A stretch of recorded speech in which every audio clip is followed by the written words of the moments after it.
What's up, guys? Welcome back to another episode of the Rock Your Brand podcast. Today, we are going to be diving into the Etsy ads game and how to play it, but also how to win it. Chris and I recently sat down and we love to gamify whatever we're doing. In business, it's all about trying to make it fun, but also where you can gamify it. So this way here, you can look at it and go, okay, let's try to get to level 1.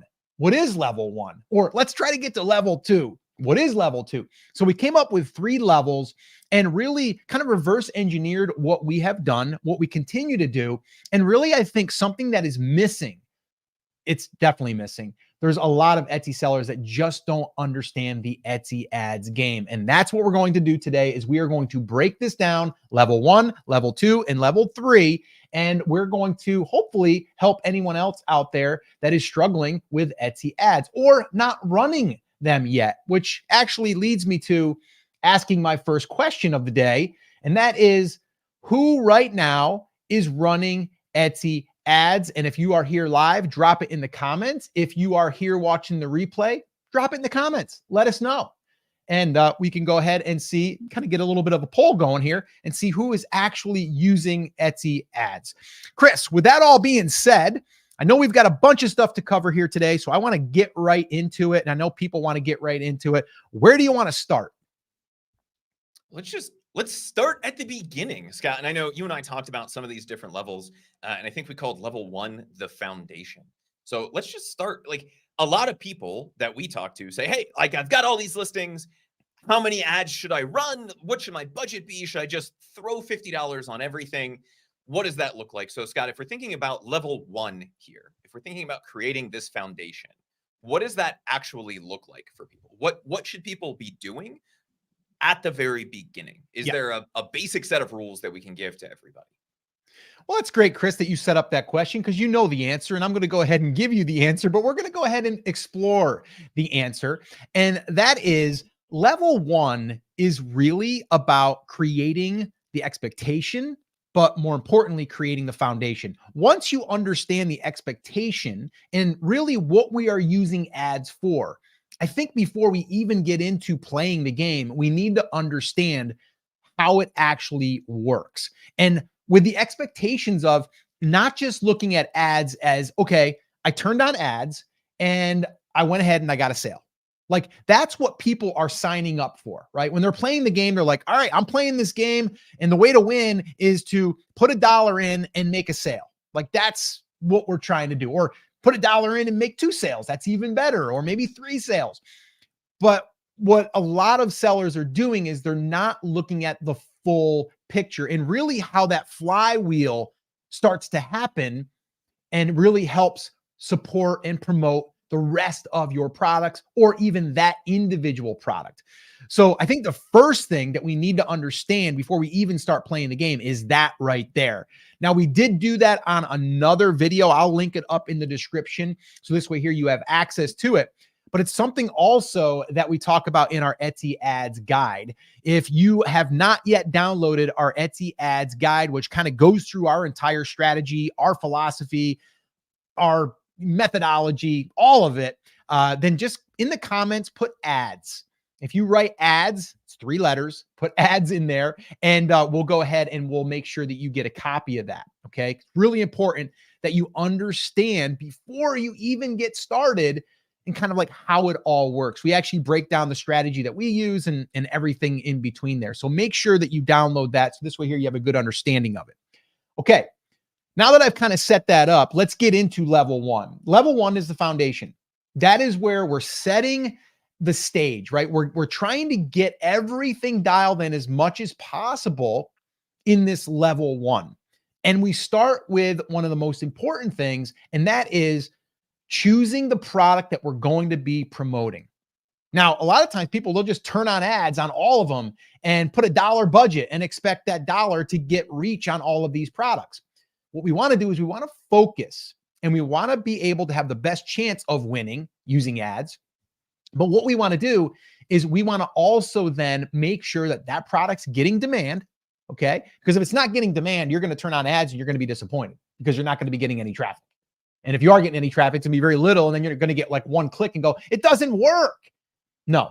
So we have to make sure that we have good demand. Okay. Making sure that, and what demand is really looking at, okay, how many sales is this thing even getting per day for all of the other competitors out there? Everyone.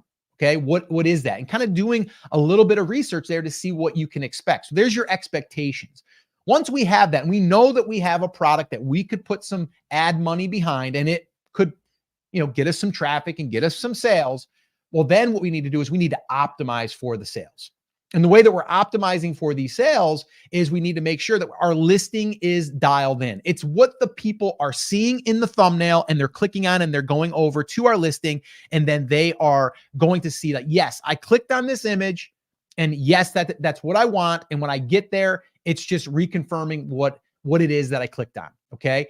So if there's ever a disconnect there, if you're running ads already and you're seeing that they're not working, that's where we always start looking. You're still in level 1.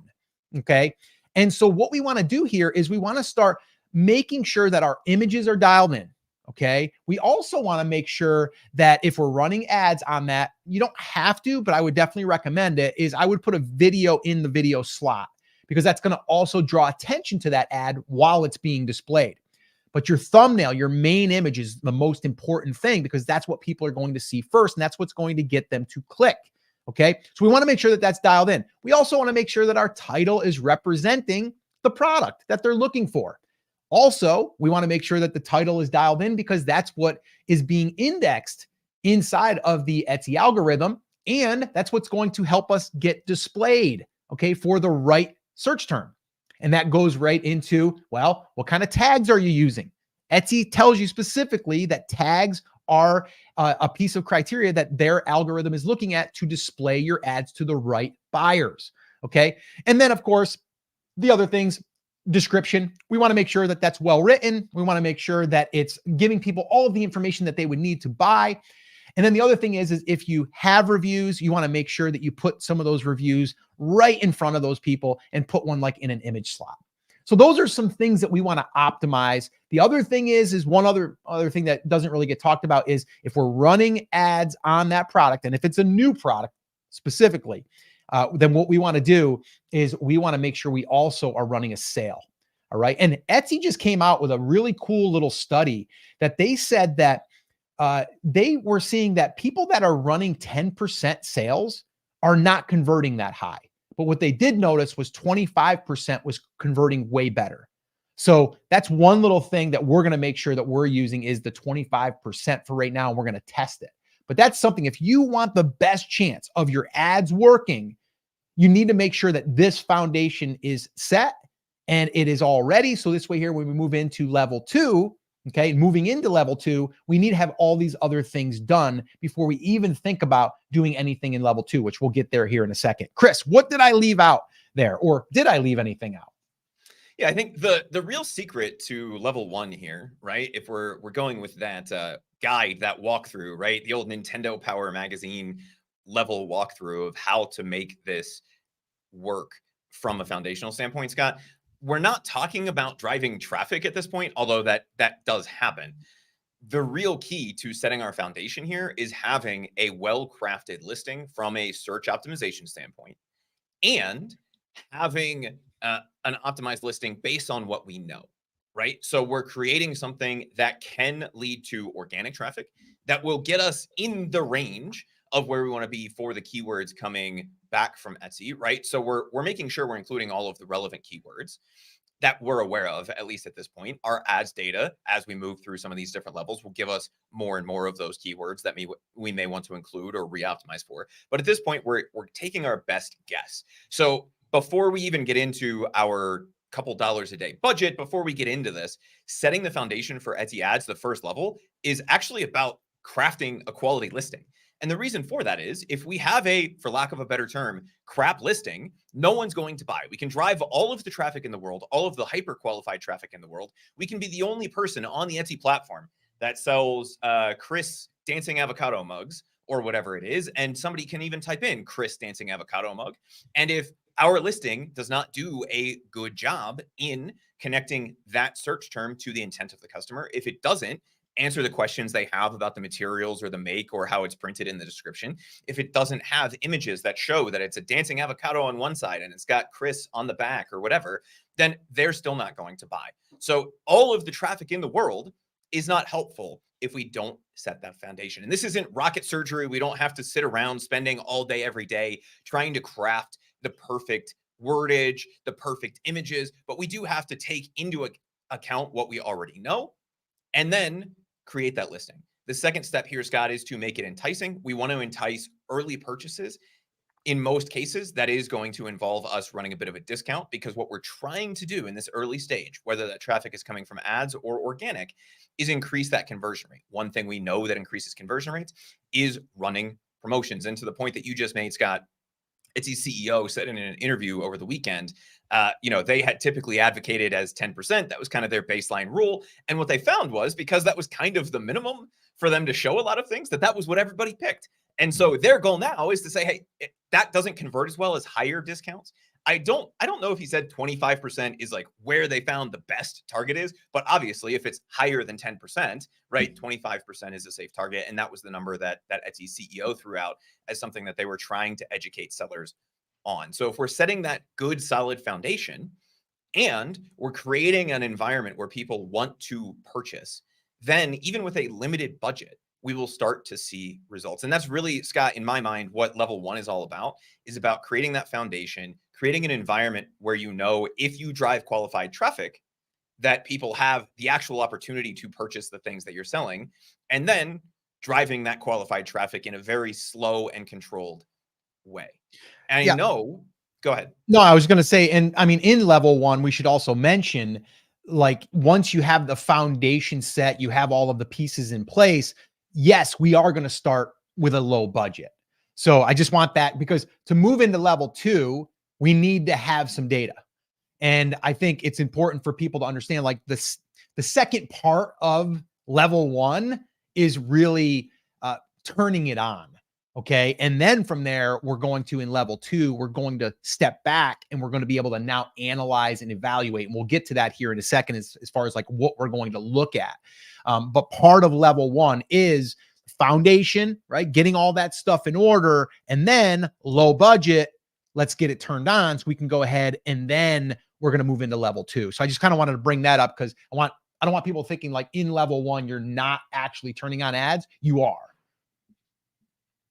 So yeah. Anything else you want to add to level one, or you want to move right into level two? The conversation I know that a lot of people are going to have, and I'm actually surprised that it hasn't come up in the comments yet, but I know that it will if we don't address it, is, Scott, in this level, and I know we're giving a little bit more general advice and a little bit of a roadmap for people, but in level one, what should our budget look like? What should we expect to spend? And then how many listings are we accounting for in this foundational level one stage? Is it everything in our shop? Yeah. Is it, let's take our top 10 best sellers? And is that different for seasoned shops, people with a couple hundred listings, versus new sellers who are just getting started?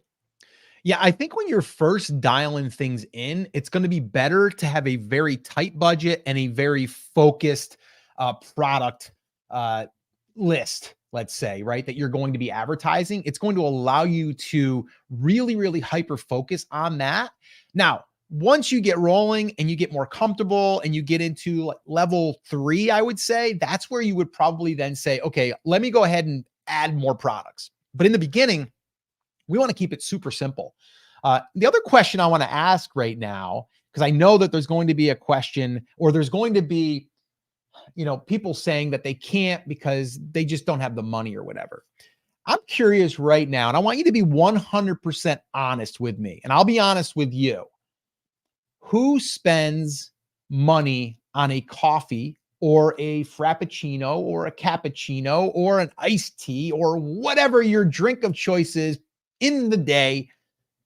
How many buy at least one drink a day? I just want to know. Just drop it in the comments. What is that drink, by the way? What is that drink? The other one that I would throw out there is, are you ordering from Uber Eats, DoorDash, any of those equivalent services once a week or more? Mhm. Yeah. I like the coffee thing because I do buy a coffee every day. Generally, it's when I'm going, to my daughter's beach volleyball. I go and bring her to practice or a tournament or whatever, and I'm driving for an hour. So I like to have that coffee. Now, could I brew at home? Yes, but that's my treat. That's the only thing I do one, right? And I generally will treat myself. Okay. But that's like for me, I think it's like $3.15, something odd like that, right? But I got a cold brew yesterday with my son. Cold brew is more expensive. That was like $5 for a large. I was like, man. Okay. So the reason why I'm saying this is because a lot of people make it seem as though they don't have enough money to run ads, but they got enough money to buy a drink. And I'm using it as a drink because it's usually once per day. And yes, we can say Uber Eats, how many times are you doing that per week? You can get into that, right? We could break that down, but I think everyone can relate, like probably buying that one little drink or that one little snack that you like, that you just enjoy, right? Like everyone has So that. that I think is the other thing. That's the reason I went like the Uber Eats DoorDash route, is because for a lot of people who aren't coffee people, that's kind of their once a week splurge. They're like, I'm going to order Wingstop once a week. And if you order it through Wingstop, it's like $15 less.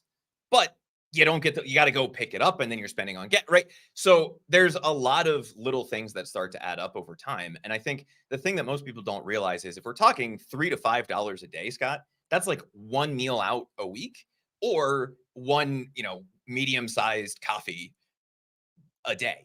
Right. And so there's a lot of these little things that we can make some small adjustments if we're serious about growing our business to reinvest that. And somebody in the comments had said, I spend enough here it was, Sherry Poppins said, I spend too much at the casino on a regular basis. I should be able to afford ads. Right. I would say, rather than going to the casino and playing a slot machine, let's play the Etsy slot machine, because that's actually something that has a real positive return on investment if we do a little bit of work once we get through this initial stage, right? And so we have a lot of people saying, yes, they're doing DoorDash as a ripoff. I do drinks, I don't do DoorDash, or I do DoorDash, I don't do drinks. So let us know what that vice is for you. And is there something that your life would probably be better off financially without, where we can reinvest that money, whether it's that daily Starbucks, whether it's, I know you're a Dunkin' guy. Like they know you by name, right? So you have that going on. It's really bad when you pull up to the drive-thru and they recognize your car and they go, just the large today. That has never happened with you. At least when I've been in the car, never, not once. So it's really about trying to figure that out. If we're serious about growing the business, it is potentially making that little sacrifice for the first few months until we get those sales rolling in. And then because we're going to be scaling and optimizing, we can start to add that coffee back in, if that's really the thing. And I don't think, Scott, that you would be advocating that anybody cuts out their one vice or like the thing that gives them the most joy in life. But occasionally we do have to put some of those things on the back burner, right? Just because you like having a margarita, it doesn't mean that having 10 is good for you, right? Or that you should have one every day. Make that a special treat and then reallocate that budget to something that will give you a positive return on investment.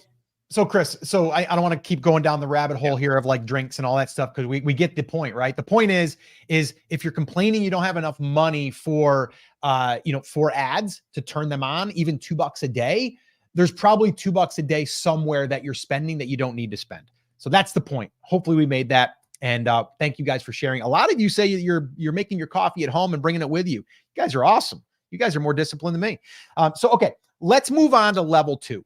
Okay. I think we need to move on to level 2. So we said level 1 is all about expectations first, right? Before we even get into that. But then from there, once we understand it, we know what we're doing, we're going to go ahead and we're going to start level 1. And level 1 is going to be making sure that everything is set. So this way here, when we do turn on our ads, we have the best chance of them succeeding.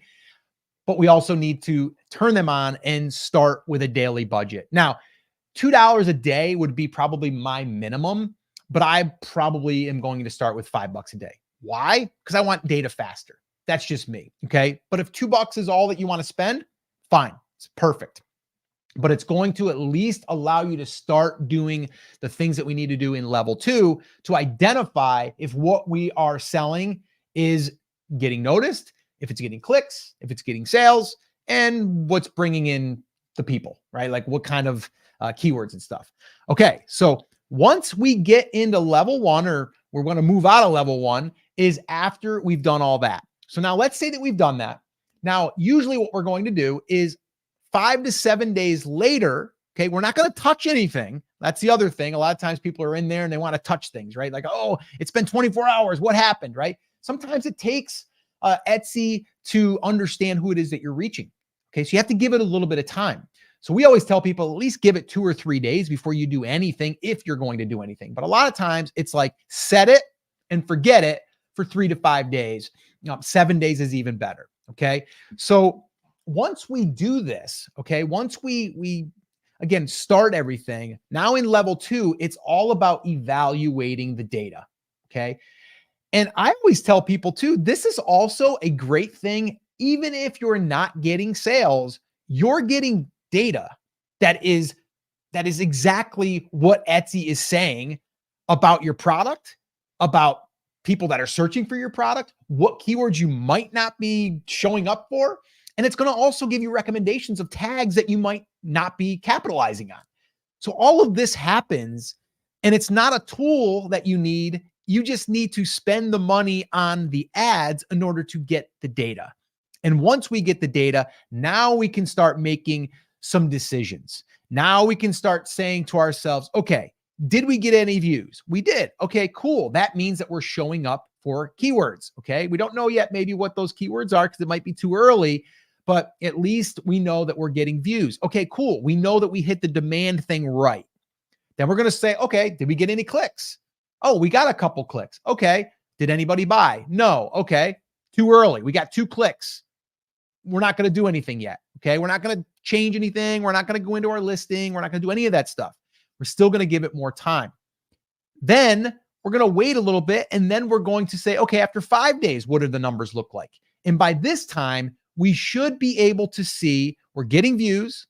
Okay. People are actually seeing it. We're getting clicks. And then from there, we can see, okay, the clicks that they might not have led to a sale, but it is going to show us now, usually that much time is enough where we can go, okay, there was 9 keywords that drove people over to our listing. Now we're going to be able to look at those and go, oh, something is too broad, right? Let's say that I'm selling a bass fishing sweatshirt. Okay. And you're showing up for fish, and that led over and you got 3 clicks from that. Well, we don't want to show up for that. We're going to turn that one off. And that's where we're going to start to adjust. But we're also looking at the data to say, hey, did we hit the listing right? Does the listing have everything included in it to allow us to show up? Because the first part is showing up. If we can't show up, we can't get a click. So that's the first part, is looking at your views. Then after you look at your views, we're looking at clicks. Then after we look at clicks, we're looking at sales. And if we didn't get sales, we need to determine what is the problem, or is there not enough clicks yet? And on those clicks, where are they coming from? So this is in this stage, we're kind of looking at things. We're seeing where we can adjust. We're seeing if maybe we're showing up for too broad of keywords, or maybe we got 50 clicks right out of the gate. We didn't get a sale. Then we're like, okay, well, wait a minute here. Let's take a look and see, where are all these keywords coming from? Maybe 20% of them are good and the other 80 are bad. Well, we got to turn them off. So it's more or less you're training the the Etsy algorithm for what your product should be showing up for and to who it is showing up for. So Chris, that's level 2.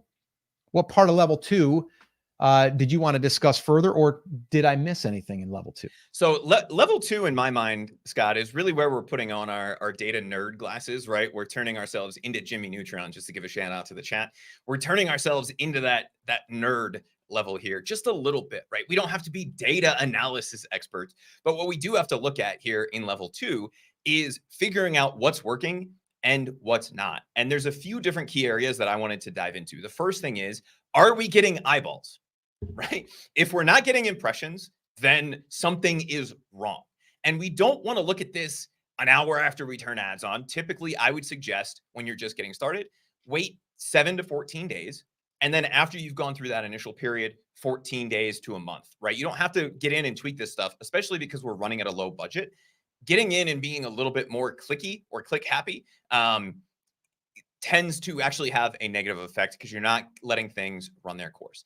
But with that in mind, so we come in after 14 days, something like that, and we're looking at the data. If we're not getting impressions, that tells me that there's one of two issues. Either we don't have the correct keywords, right? We missed something in that foundational stage, or there's just no traffic for those things. And we have to go back to the sales evaluation process, the product evaluation, product research process with something like Everbee to figure out if anybody's buying anything in that market.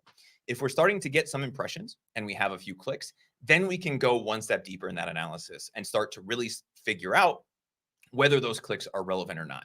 And before I would turn something off that is relevant, I'd want to see at least 50 to 100 clicks in there, right? To really have an idea of what's going on.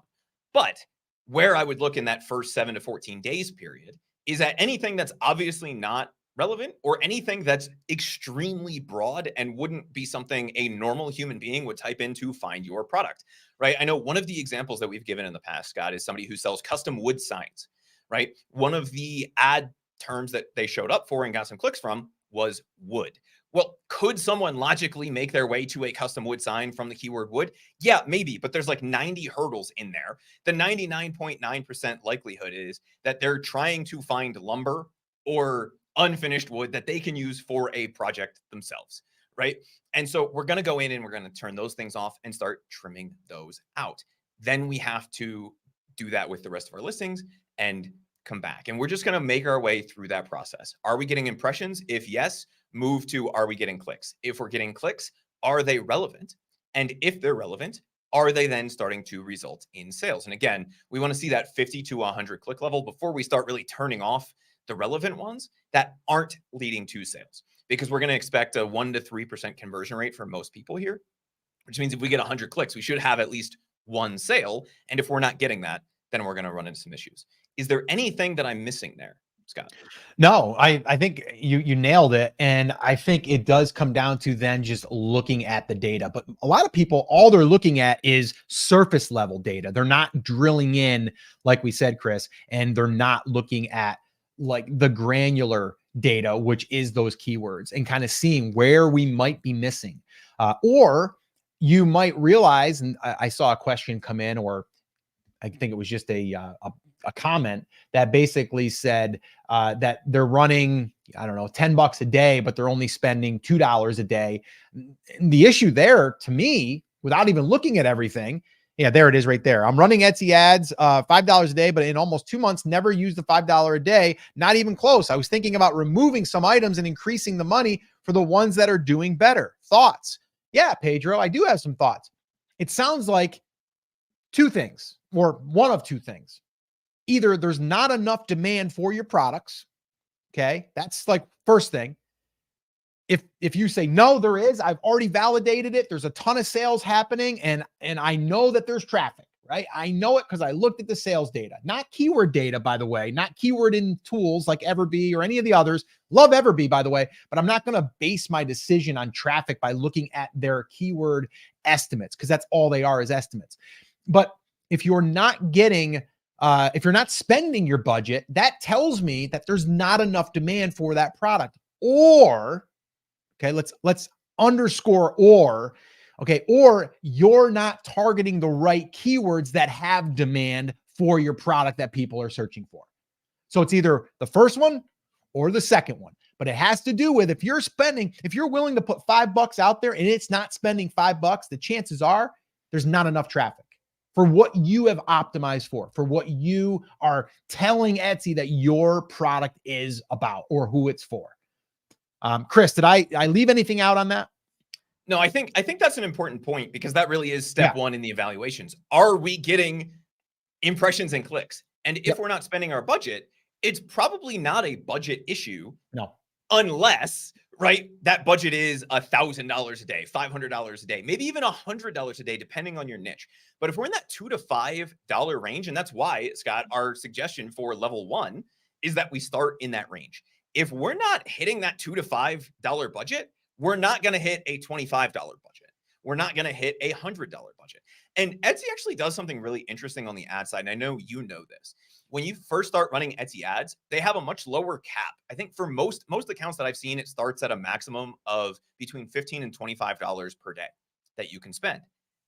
The reason they do that is so that you don't just throw $1,000 at it right away. But what you'll notice is if you start spending, let's say your limit, and I think the one in our test account is 25, right? So we set our budget at 25 and we're spending $15 to $20 a day. You'll get an email after a few days that says, hey, we raised your maximum budget that you can spend. If you want to raise it, go ahead and do that. And I know you tried to push it to the limit to throw out Isn't mid that a 2000s song? rap. Yeah. Just to throw out some mid 2000s rap lyrics in the middle of this. We did. We actually, we tested that. I did a video on it. I mean, we tried to spend $1,000 a day and we didn't. I mean, I think the most we spent was just under $200. And that was in Q4.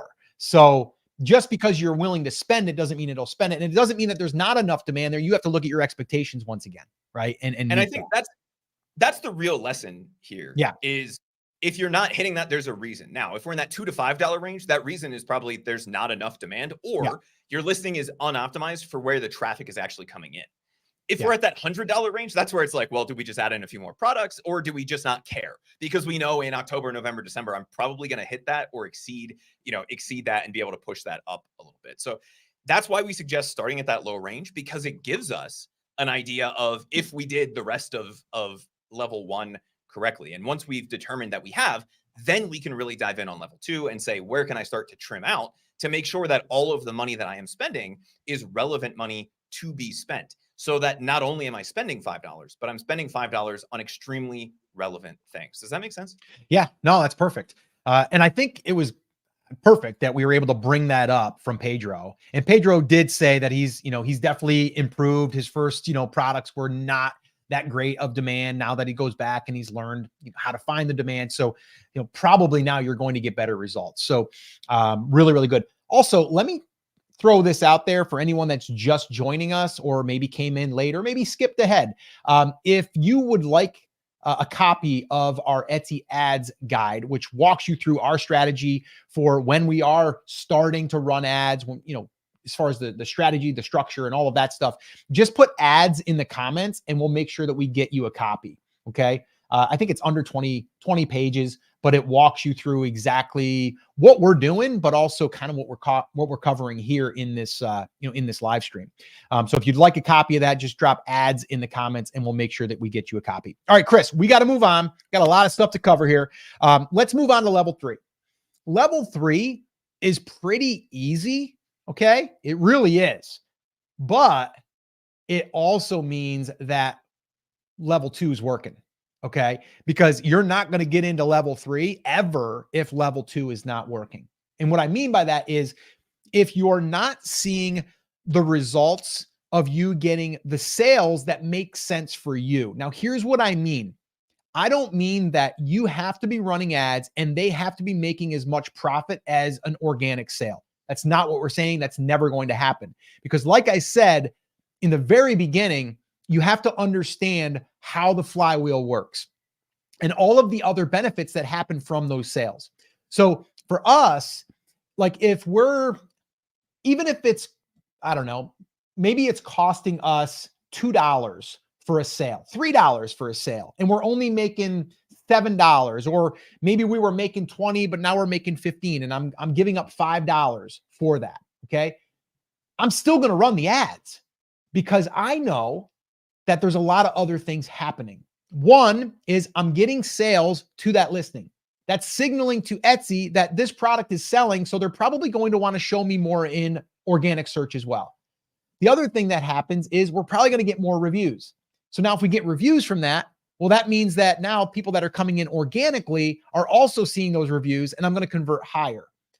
Plus, if I'm running ads and I was converting at 1%, well, now I might convert at 1.5% or maybe 2% because I have more reviews. The other thing is people come in, they're going to get my thank you coupon. And they're also going to get a message that's sent through Etsy that I already pre-set up that's going to invite them to join our VIP club.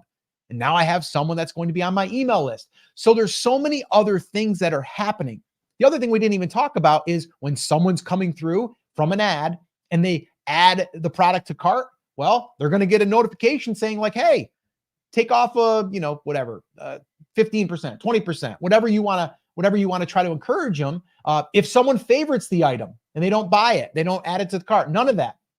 they're going to get a notification. So there's all of these other things that will just give them reminders, but also that can build your reviews, also build the sales velocity, which will also help you in organic search. So these are all the things that we look at that, yes, we might not make as much money from that sale, but we get all of these other benefits. And I think that's a really important thing to always keep in mind. We even look at that as far as like when we're launching a product, we'll go break even for the first 7 days just to get sales velocity, just to get reviews. So we're always thinking about that. And I think that's the one thing that's not talked about enough. And really that is an advanced mindset for marketing, for e-commerce. Like the big e-commerce brands get it. If you've ever watched Shark Tank, by the way, if you guys have watched Shark Tank, let me know in the comments. I'm a Shark Tank fan. I watch them pretty much every night, either while I'm making dinner or whatever. We turn it on. But you always hear them say, what is your cost for acquisition, for acquiring a customer? Like, what does it cost you? And why are they saying that? Because sometimes people will pay $20 and lose money because they know that they have a customer now. So I'm curious, how many of you watch Shark Tank? There's some good stuff on that show, by the way. But level 3, very simply, is scale. We're going to scale now. We're going to now take that $2 budget, that $5 budget, and we're going to ramp it up. And Chris, I don't know if you saw the comment, and we'll talk about the scale, and I'm going to kind of give you the floor here. But we just had a comment come through, and I forget where it is. Chris, maybe you can find it. And where she was afraid to spend more than $5, but then after watching some videos from us, she decided to go crazy. Yeah, there it is. I was afraid to do more than $5 a day when I had just started watching your videos several months ago. I went crazy and started $15 a day, and my sales were crazy in December and January and February. Okay. So when you scale, okay, you have to also make sure that your numbers, okay, are good, okay, or good enough. Let's put it that way. Okay. And then once they are, you start to slowly scale that up. You don't go from 5 to 100. You would go $5 to maybe $10, and then $10 to maybe $20, and then 20 maybe to 25. But like Chris said, when you're first starting, you're only going to be able to spend up to whatever they give you that cap. And a lot of times it's maybe $25, and then you have to graduate, and they'll tell you as soon as you start spending more. So the third level is really all about scaling up and spending more on the ads because they're working.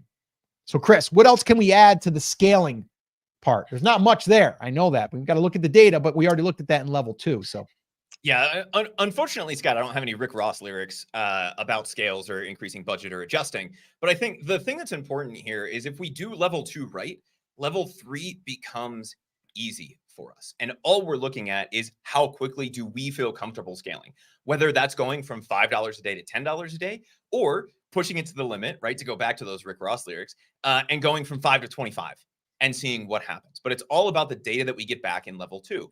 And the real secret here, Scott, is that most people think that once they've done the evaluation and adjustment, that unless they've changed their products that are included in the ads campaign, or maybe it's Q4 now, that they don't need to go back to level 2. But my little nugget here, and I want your opinion on this, is let's say we go to 5 to 10. Before we go from 10 to 25, what we should really be looking at is going back to level 2, getting all the power-ups that we can from level 2, right? Going back, saving all of the wasted dollars that we might have, and making sure, again, that $10 is optimized. Now, we don't have to do this on a daily or weekly basis. Once you've done this a few times, even going in monthly is probably more than enough. But I would suggest doing it before you scale again. Again, keeping those basic things in mind. Are we getting enough impressions? Are we actually spending the current budget that we have or close to it? And are those impressions that we're getting, are those clicks that we're getting leading to sales and coming from relevant keywords? And we're just going to go back and forth between levels 2 and 3 until we get to a place where we have this running on autopilot. And for some brands, that may be $20, $25 a day. For some brands, that may be $50 a day. For some brands, that may be $500 a day. Where your upper limit of this is really depends on the overall demand in your market. But once we've set the foundation, then we're really just floating between levels 2 and 3 to make sure that we're spending everything that Etsy will let us spend to generate profitable sales and to get that data back. And then increasing how much we spend, coming back, making sure that we're spending everything that Etsy is allowing us to spend to get profitable sales and drive quality traffic. Scott, let me throw a quick wrench in the works while Maisie loses it on the delivery guy and ask, how does new listings factor into this? So we have 10 listings that we're running ads on to start with. Again, just throwing out a number, guys. That's not what we're saying it has to be. We add some new listings into the shop. Are we going through this process all over again? Like, how does that work once we get through levels 2 and 3, and we're just kind of rotating back through those on a weekly or monthly basis? That would be the question once Scott makes it back. So the question, I didn't see you walk away. The question is, if we're adding in new products, because that is the only thing we haven't really talked about here. Yep. That is technically part of scaling. Yep. Right. But is there something special we need to do? So let's say we have that $20 budget. We're spending 15. We know we can spend more because we have some new products in the shop. Is there anything special we need to do in order to get those into this flywheel of levels 2 and 3? Yeah, I mean, the biggest thing when adding new products is I wouldn't just add new products because you have new products. You still want to make sure that they have demand. And I would only be focusing on those products because you can have products that have less demand in your shop, but you don't want to pay to get people to see them because they have less demand. At least that's how we do it. So I would say if you're adding other products, you want to make sure that those products have good, solid demand. And I wouldn't just add them to add them. But to your point, if you have a brand new product, you think it has demand because you've done your research, then yeah, we're going to get a little bit more aggressive with that. And the way that we really focus more attention on that is we reduce we don't reduce the price. We add a higher coupon. Okay. So, or a discount. So instead of it being 25%, we might do a 50% off discount for the first 7 days. Okay. And then from there, we know that we're only going to make $1 maybe after our expenses and fees and the ads. That's okay. We figure that in, and then we just get really aggressive with pricing. But that's the only difference.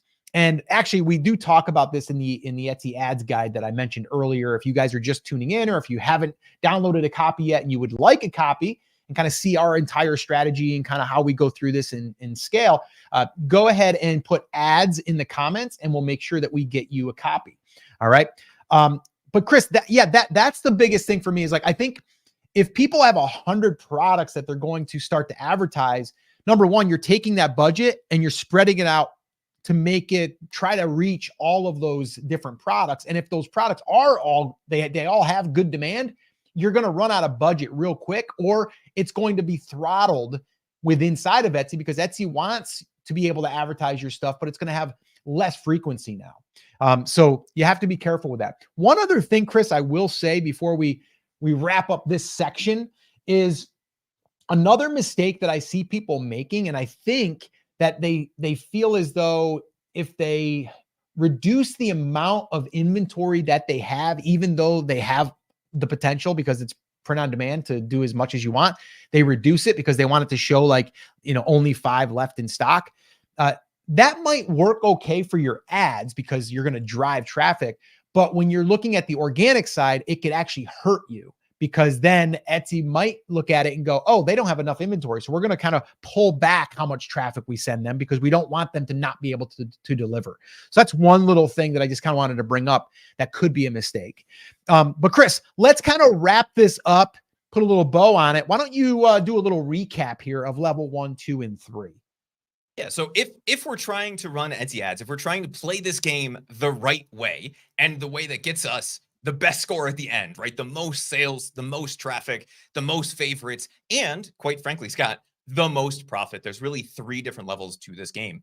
The first one is setting the foundation, and that's where we're going to really focus on listing optimization and low budget testing. And when we say low budget, we mean $2 to $5 a day. But the real key to that is making sure that with the data that we have at the beginning, a little bit of common sense and a little bit of ingenuity, and maybe a few tools that help us figure out some of these keywords, how can we create a listing that is not only going to completely answer all of the questions that somebody might have once they get there, but entice them to click? How can we write a good title? How can we create a video? How can we add in some good supporting images to make sure that if someone comes to our listing, they are likely to buy? Once we've done that, we've set up that initial budget, again, $2 to $5 a day is what we're talking about in most cases, then we can kind of level up to level 2. And what we're really talking about there is evaluation and adjusting. So we're going to give this a minimum of 7 to 14 days in most cases to be able to get a little bit of data back. And what we're looking for in this initial stage is, are there any keywords that people are clicking on that are clearly irrelevant or that are way too broad for us to ever expect to get a sale out of them? We're going to turn those off. Or are there any things that really stand out to us that don't make sense? Once we get a little bit more data back, then we can say, okay, when we come in and we go look at things in level 2, are the relevant clicks leading to sales? And if they're leading to sales, are those profitable? But the first time we go through that evaluation phase in level 2, we're really just looking to make sure that the keywords are relevant. When we start to come back, that's when we're going to really look at, are they turning into sales? Are those sales profitable? Right? At the end of the day, if they're not profitable sales, then there's an argument to be made to turn it off. In a lot of cases, I can make the counter argument depending on what your goals are. But if your goal is to be as profitable as possible, then you potentially want to consider turning those off at that point. Level 3 is then going to be scale, which is increasing your budget and adjusting. We're going to be adding in new listings, making sure that as we go through that data analysis from level 2, every dollar that we're spending is pushing us towards that goal of more and more profitable sales. And once we've gone through that initial budget increase, we go back to level 2, evaluate and adjust. And then we go back to level 3, increase budget, add in new listings, and see how much traffic and how many sales we can get out of Etsy, scaling that as much as we want, feel comfortable, or to that upper limit of whatever it is that our niche will allow in terms of overall Etsy traffic. Perfect. Wow, you did a great job on that. Okay, so here's the deal. A lot of questions coming in, and we're going to do our best to answer as many as we can. If you don't already know, we do have a Backstage Pass club, and you may notice that some people that are leaving comments have a special badge next to their name. So, congrats to you guys having that badge. We appreciate you. But what that means is we always we kind of put those questions first. We're going to make sure that we try to get to those first because they are our Backstage Pass club members, which we meet with usually once a month to do some Etsy shop audits. And, we talk Etsy. But if you'd like to be part of that, you can just go to brandcreators.com/club and you can become a member, or you can just click join if you're on YouTube, and you can go ahead and do that. It's under $10 a month. So if you're interested, go ahead and do that. And we're going to get to those questions here, but we do have a couple other things that we're going to do. And we have one little surprise. So all of you that have made it this far, we've got a really cool surprise. And that is, we are going to do a live Etsy ads review from someone that submitted it to us the other day and wanted our feedback on their Etsy ads. So we're going to be able to peel back the curtain and actually look at this and give you our thoughts, or give them our thoughts, and you're going to be able to sit in on it. And this is kind of what we do on our Etsy shop audits. You'll get a little sneak peek at how that works as well. But if you guys are getting value from this, do me a favor, smash the like button and maybe subscribe to the YouTube channel if you haven't done so already. That helps us with the algorithm inside of YouTube, by the way. So we'd appreciate that. We can reach more people. All right. So with that being said, Chris, we've got some good stuff here, and I think we're good timing right now. We've got about probably, I don't know, I want to allow about 10 to 12 minutes to go through this. So if we can do that, because we got something else we want to share too, which is pretty crazy news that happened in, it happened from someone, I guess, playing it as though they were Etsy. It's some weird news, but anyway, we'll share that with you. I don't even know where to go with that. It's crazy. All right, let's go ahead and let's get started, Chris, on this Etsy ads audit, I guess. So yeah, can you go ahead and make that a little bit bigger? Can you bring your screen in? There you go. That's better. Okay, cool. Now let's just test it real quick. Make sure the question. Yep, I can hear it. Awesome. Okay, I went through actually, Chris, play it and let's just make sure everybody else can hear it too. ads challenge that you guys did a while back, and also I have PAD on demand. If you guys can hear that, drop that in the comments for us. Let us know, so this way here we can keep going. And then Chris, if you want, pull me back full screen real quick, and I'll set this up. Because see, guys, what we're going to do is we're going to cut this part and this will be a dedicated video for the channel. See how we work? This is the behind the scenes stuff that you see in Backstage Pass Club. This is what we do. All right, so we are going to dive into an Etsy ads review that was submitted by one of our students. So Chris, if you could pull that up right now and we can go ahead and listen to the video, listen to what is happening, and hopefully we can, well, give some insight, give some advice, maybe see what the heck's going on here. So Scott, the first thing, before I even hit play on this, am I the only person, let us know in the comments, that is having a little bit of anxiety based on the number of tabs that are open at the top of the screen share? No shade. I'm not saying that's the problem with your Etsy ads, but that's the very first thing that I noticed before we even watched this video. It gives me a little bit of a heart attack. I'd never be able to find anything, and I'd be the one closing the thing that I'm trying to open. But with that being said, let's dive in and hear what the feedback is and see if we can dive to the bottom of that. I'm going to work through some issues on my site. I've made a couple $100 overall, but I've put a lot more into Etsy ads and other things than I've gotten any returns out of. I did post a while back, kind of showing a picture of some of the research. So basically, here's what I found. I have a D&D niche. Like we had talked before, and I did have some other kind of like content creator stuff on my site as well, on my Etsy. So I went ahead and I made the like Everbee, QR code. I made this new tabletop tee banner. So this is my main shirt that I was advertising to. The reason I picked it is because it was by far getting the most traffic and the most clicks and a lot of favorites, but people aren't buying it. And so these are my analytics here for the last 30 days.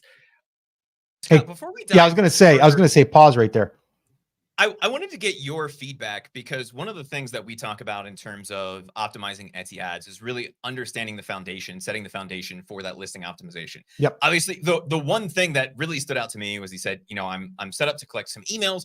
Great place to start. But just based on what you saw on that previous page, does he have good thumbnails? Is that video something that would attract attention? Like, just looking at the listings really fast before we dive into the data, is the foundation here set in terms of visual appeal and all of that? Yeah, I'm glad you brought that up. No, I mean, very first thing is it's very generic, and what I mean by generic is like you're looking at a t-shirt that's on a wood background or, wood plank background.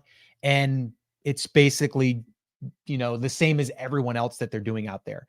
I think part of the reason, now we're going to look at the clicks and stuff like that, but I think the part of the reason it's not converting is I think it also doesn't show it on someone. And I think that's a conversion piece that a lot of people miss, is people want to see it as if it's being used. Okay.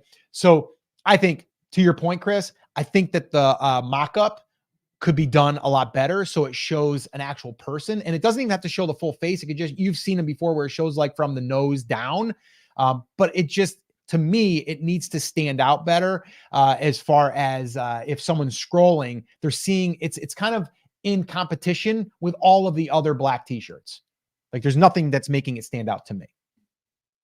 Yeah, and I think the thing that I like that is going on is the designs look good. They look clean. Yep. I like that we're using video, and using video at all is like step one of this process, yep. Right? Then we can get into some of the nitty gritty. He's probably ahead of a lot of the competitors in terms of the fact that there's a video at all on that top selling listing.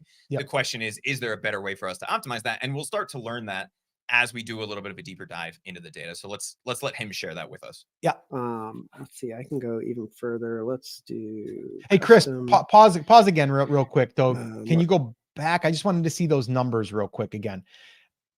Yeah. Okay, cool. Right there. That's fine. If we're looking at, so I want people to understand, like if we're looking at views and clicks, okay, he's got a very strong view and click, and you can see a 2.1. Okay, 2.1% click-through rate. Chris, is that good or bad? Yeah, I would want to see a minimum of that 1% click-through rate, which we see in that second listing there. Yep. 2.1 is great. And that is I believe that's the listing we just saw at the store view that has the video as the main image, right? Yep. So that is going to be a reason that we're going to get a click-through rate. Now, This is not the end all be all. And as we start to dive into the data, we'll really start to understand this a little better. This is the surface level. A lot of people, Scott, and we see tons of people making this mistake, is they say, oh, I'm getting a great click-through rate. Nothing could possibly be wrong. Yeah. But what I'm seeing when I see that is 108 clicks. That means we should have at least one sale from this. Yes. Right. And that's on the low end. And Yep. I'd really rather see 2 to 4 sales in this click range. What Yep. that immediately says to me, and I'm sure it says something similar to you, is that there's either a conversion rate problem on the listing, or those clicks aren't coming from a place that makes a lot of sense for our listing. And if we're just getting started in Etsy ads, it's usually problem 2, right? Yeah. There's a lot of keywords or junk traffic coming in because Etsy's still trying to figure out exactly who we should be getting along with. Yep. Okay. Yeah. Keep on going here. Let's see what we got. Further, let's do custom March. I don't know. Let's just do January. January to now. Okay, so so January to now, I turned the ads off for a while. I guess this is basically all those. And so you can see I got about 5,000 views. Actually, I think that's just in March. You can see up here, which is a lot. Let's do this year. So this year I've gotten about 8,000 total. The majority of those views, I guess I can just do that on here too, right? This year. Okay. So the majority of those views are on this one rule of cool D&D shirt, which I can do. It's not against the rules or anything like that. And then I also have this D&D/Christian shirt, which is Jesus is my cleric, which is just making a joke about Jesus. And then also like a cleric is a healing class in D&D. So I've gotten a few sales overall from these, but Perfect. just not many. Lifetime orders 3, right? So I'm trying to figure out what to do about that. So I have a ton of keywords, and as I went through them, like yeah, we want to see this here. So okay, and someone had said in the comments too, skirting on trademark. What's the deal with Dungeons and Dragons? You and I talked about this before, because I said the same thing one time, and then you were like, no, there's actually a thing that they can do it. Like they give them permission, which is shocking to me. So just proof that I have weird knowledge about random things for no reason. You do. That actually happened to come up when D&D changed their licensing. Okay. So they used to be basically a completely open license. And then a few months back, as of the time of recording this, they went to a license where it was basically open, but up to a certain dollar amount. And then they went back and they changed it again. But D&D is one of those rare cases where, yes, technically it's trademarked, right? It is a game, but it is something that inside of the licensing for the use of that, they allow the community to create merchandise, to create lore, to create a bunch of different things for the community, because what they've realized over time is that by letting people do that in an open way, it brings in more players to the D&D universe, and then they sell more of the official D&D stuff, right? D&D is just short for Dungeons and Dragons, right? So this is a weird edge case. If he was selling Disney t-shirts or like Goofy t-shirts, it would be different, or Star Wars, right? But in the case of D&D, they have a different licensing structure than most people who have trademarks, copyrights, all of those kinds of things. Yeah. Okay, cool. Yeah, I just wanted to clear that up. Okay, so we're looking at this now. So we look at the clicks that he is getting. It looks like Dungeons and Dragons, 117, right? Or is that views? So that should be views. Let me go back here a couple seconds. Yeah. So it's views, clicks, orders. So okay. Scott, the very first thing that I see here, and this is an example of something where this keyword could be good or it could be a poison pill, right? Yeah. This is something somebody typing in Dungeons and Dragons has a chance of buying his t-shirt because it's Dungeons and Dragons related. Yep. However, is it relevant enough to a specific t-shirt in this shop that it's likely to result in sales? I'm curious about your opinion on that. Yeah, I think personally, you're right. Okay.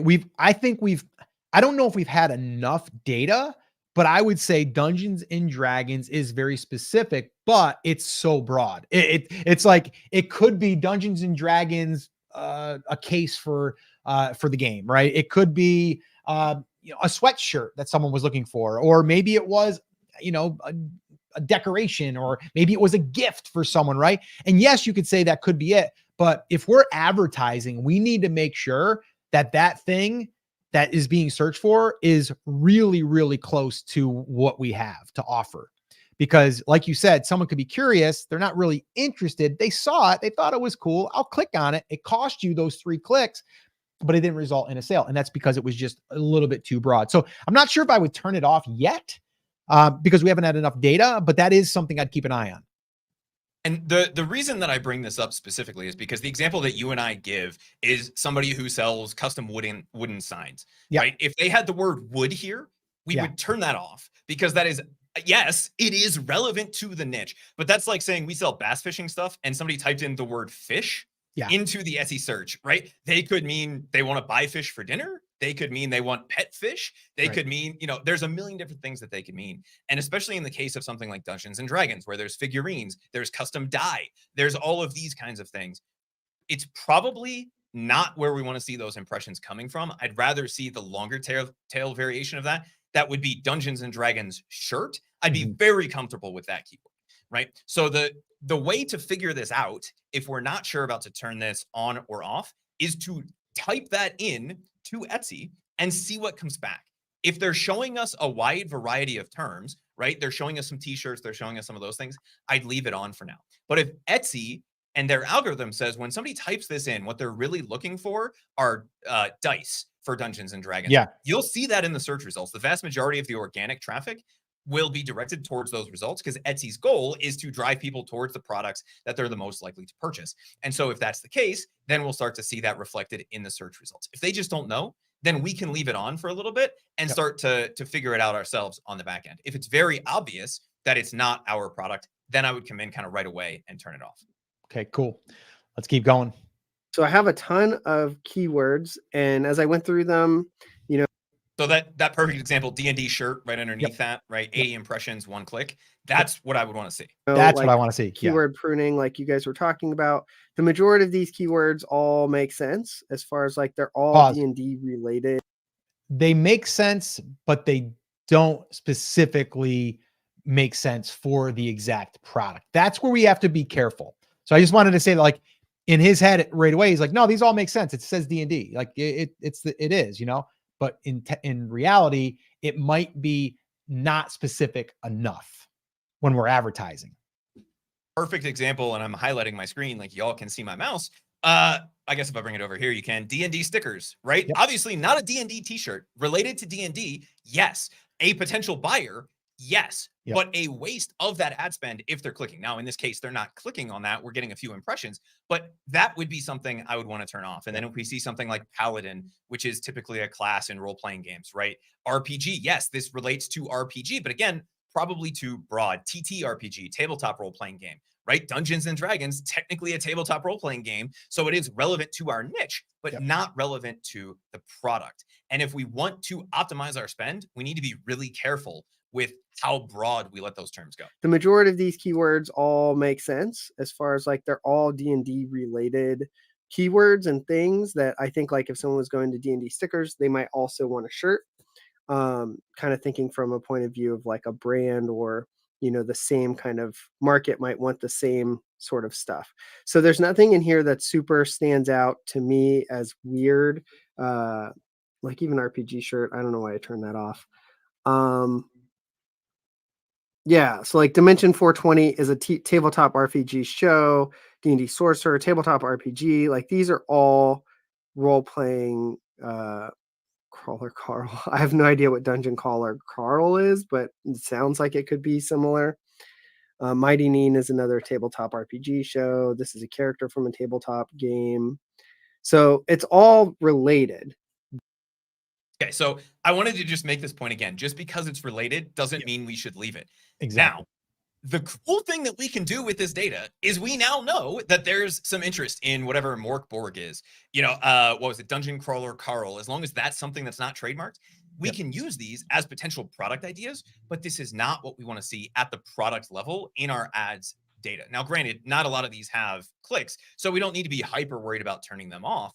But if we can turn off the irrelevant stuff, it does help Etsy really understand this is not a TTRPG shirt. This is a Dungeons and Dragons Dungeon Master shirt, or, you know, whatever the specific thing is.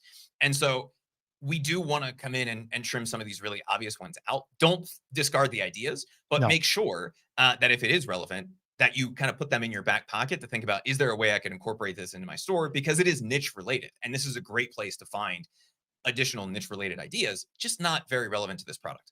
So one thing I want to just highlight here too, is that the good news is you're indexed for all these keywords. That's a good thing. Okay. It just means that you don't want to show up so much for paid advertising. Do you want to, what I would say, I don't want people that are searching for Dungeons and Dragons to come over and see my listing. No, yeah, come on over. Like, that's fine. But do I want to pay for it? Maybe not, because they're not really looking for a shirt. Just because it's related, okay? Fish is related to bass fishing, but if someone's looking for a bass fishing gift, I don't want to show up for fish, okay? But do I want to show up for fish if someone's searching for that organically? Sure. So this is a good way also to kind of test your listing against the Etsy algorithm to see what you are actually being indexed for. So I just wanted to kind of make that point. But I'm getting like, okay, click-through rates, you know, so here on 100 views in the last, that is good. Sense. It should be. Yeah, that's not an okay click-through rate, just to clarify. That's a great click-through rate. Yeah. The problem is it's probably too generic for this product, but it tells us that there is demand there and there's definitely interest in his product. A lot higher than that, but maybe just this keyword, it came up 117 times and it got 3 clicks. It's calling that high. I don't know why. So, yeah, any ideas you guys have, I can show you the listing too, which might help. So if you click through, I have a video, you know, because I was told that. So yeah, so I mean, just going back to my first initial point is, you know, the shirt is very generic. I would want it to really represent the player, right? The person that is there. So almost like having that player, is it male? Is it someone that's in their 30s and their 40s? Like, that's what I would want to see. And even on the background, I would want it to represent maybe a little bit of a, I don't know, a moodier feel or something, because, you know, maybe that's the feel. So you almost want to match that with that. So, you know, is it okay? Yes. But I'm even looking at it like the tag is drawing my attention there, right? Like I'm like looking at it, I'm like, oh, it's a tag in the back of the shirt. Like, so this here, I think, needs a human in it. It needs to be a mock-up that is better than this, personally. So Scott, you see some of the supporting images here. Yeah. Would you rather see one of those? Even totally. This last one here. Let me see if I can get my mouse. Yeah, we can't really click on this one. Yeah, where we can't click on it. Because this is a video, right? Yeah, so we're in a video where it looks like he's throwing dice or something like that, right? Totally. He's playing D&D. It's not a distraction. We can have this image as a backup image if they want to see the entire t-shirt laid out. Cool, totally fine. Would I go into Canva, Photoshop, get rid of that tag? Probably, because I had the same issue as you. I'm like, what is that? It may, you know, it may look a little different if we were looking at the actual listing, but that's the thing that immediately drew my eye. So I don't necessarily see a problem with the design, although, you know, again, it's going to depend on what this particular niche is looking for. Definition shirts sell in other niches, so there's no reason you wouldn't be able to sell it here. The question is it relevant to the traffic that's coming in? And will everybody who's searching Dungeons and Dragons on Etsy understand or care about the rule of cool? And that's the thing that we have to try to figure out. Works well. I feel like my keywords make sense. Nothing to me stands out as really weird. Maybe the shipping is too long. I mean, what's that? That's like, I mean, but it's print on demand. I don't know. Maybe there's a way to get faster, or I can only show the faster shipping. I have a few reviews. I also, so I chose this because when I looked at the t-shirts that had in the RPG niche that had the most sales, they tend to have like a very simple. I love that he's giving us that reason. Right? Yeah, no, it's great. And this is a good place to start. And I don't want to totally step on what he's saying, but I have a feeling what he's going to say here is that the reason he chose this is a lot of the other definitional type t-shirts, that's what they're using.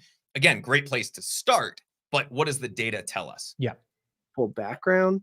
So I went ahead and with that. I have size charts. I have some lifestyle pics of men and women, different colors, everything. Man, A very those are so simple much better to one, me. kind of layout. And then I even put the Cool. Okay. some of my reviews right in there. And then Perfect. again, I have the 25. Great. So, Scott, taking a look at this, it Mhm. seems like his biggest concern is he thinks there's a conversion rate issue Mhm. on this listing. Based on what we've seen so far, is this one, just a volume of traffic issue, two, a relevant traffic issue, or Yep. three, likely to be a conversion rate issue, meaning we're getting traffic, that traffic is relevant, and there's something wrong with the listing itself? Yeah, no, I honestly, like, I wouldn't even probably be concerned too much with the listing itself. That conversion rate is pretty good for even being that mock-up, but I would want that mock-up to be like one of those lifestyle shots that they had there. But I don't think so. We got a sale running. He already has that running. Okay. I mean, the title looks fine. The only thing I might want to add in there is like D&D D&D player gift, maybe, even though it's player gift and then D&D, like, I don't know. But other than that, I'm just looking at like, we don't have the right targeted traffic, right? We need more of that. So I think it's a volume play. We need to get more of that. Probably got to give it more time, but we also, I think, need to make sure that we have the right people that are searching for D&D gift for player. Like, that's the keyword we want. Now, I know you can't manually set that, but you can put that in a tag. You can put it in your description. You can put it in the title. Maybe that's the title. So that's what I don't think it's a conversion problem on the listing itself as of right now. Everything else looks really good. I think it's more of the traffic is not the right traffic yet. I think we're somewhere between number one and number two there, right? Volume of traffic and relevance of traffic before we get into the conversion rate. And I think maybe making a few title changes here may Yep. help us with that. And the reason that I say that is we're using a lot of industry insider terminology, a lot of acronyms. People who are into TTRPGs know what TTRPGs are, and they would use that abbreviation. The question I would have is, would someone who knows that their son-in-law plays Dungeons and Dragons, would they know what a DM is? Scott, do you know what a DM is? I have no idea. Right. And so if you were going to type this in, you would probably type out gifts for people who like Dungeons and Dragons, or t-shirt for, Dungeons and Dragons t-shirt, something like that. They're not necessarily going to use the industry specific term, which is DM, right? That's the dungeon master. Yeah. Right. And so by including that, it's not wrong to include that. The question in my mind is it better to include that now or further in the listing, maybe in a tag where it's not as relevant, and use the more spelled out terms that people who are buying something for people in the niche, but people who aren't 19 levels deep in the niche would necessarily use. And I think that may be a small use case, and it may or may not affect traffic. But I think, at least in this case, and Scott, I want your opinion on this, I would probably err on the side of using the spelled out version and then including the abbreviations somewhere else, either in the description or in supporting tags, or maybe at the end of the title. But I would probably lead with, Dungeons and Dragons, cool, Rule of Cool t-shirt, right? And then add in some of those supporting ones. I'm curious of what your thoughts are on that. No, I mean, I agree with you. I think it comes down to the traffic. It's a little bit of a combination, but like, I think the traffic coming in needs to be more specific. And again, that just might be, like you said, tweaking the title, adding some things in the tags that might be missing that are more direct, and starting to train the algorithm, the Etsy ads algorithm, by you turning stuff off and kind of training it that way. So that's what I think here, Chris. I don't think we need to actually, I think he was just wrapping up the video, just asking if we had any suggestions. I think those are our suggestions. And I think this is a really good case of people that they think that because a keyword is related, that it's a good keyword. And in organic, I would agree. But if you're paying for it, that's where you need to start dialing things in. You really, really need to start dialing things in and really looking at the data. And if you're not yet looking at your keywords that are driving traffic, that's one thing you need to start paying attention to. Now, I would say the other example here that was pretty cool for us to be able to share this is like the numbers as far as the demand is there. So that's something that we also look at. That's there. We also look at another positive thing, and that is, well, it looks like the listing is being indexed for all of these keywords. Yes, they're related. That's good, right? Because that tells Etsy that this listing is about this topic. And that's good for organic. But for paid, we want to make sure that we're honing in and we're really fine tuning it. And the one thing I would say too is, just because we're saying that that image wouldn't be the image that we would choose, you would want to test it. You've already ran that. That's fine. Now you might just want to switch it out with the other one and let it run for the same period of time with the same amount of views and see if you get more clicks. And then from there, you can say, okay, instead of getting 3 clicks, we got 6 clicks. Okay, it worked. But the one thing there is to make sure that you let it run its course.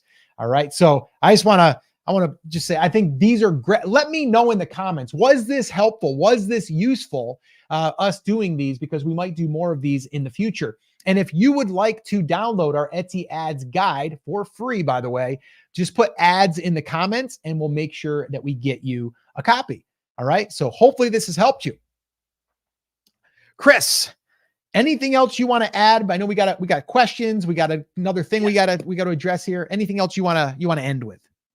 Yeah, no, Elysian said, don't worry. If someone has a dungeon master in their family, they'll make sure everyone else knows he is one. So apparently, Scott, D&D is like having a vegan or a carnivore in your family. They are going to tell you, or somebody who does CrossFit, right? They're going to tell you that that is what they're doing, and they are going to make sure that you are aware of all of the terminology. Yeah.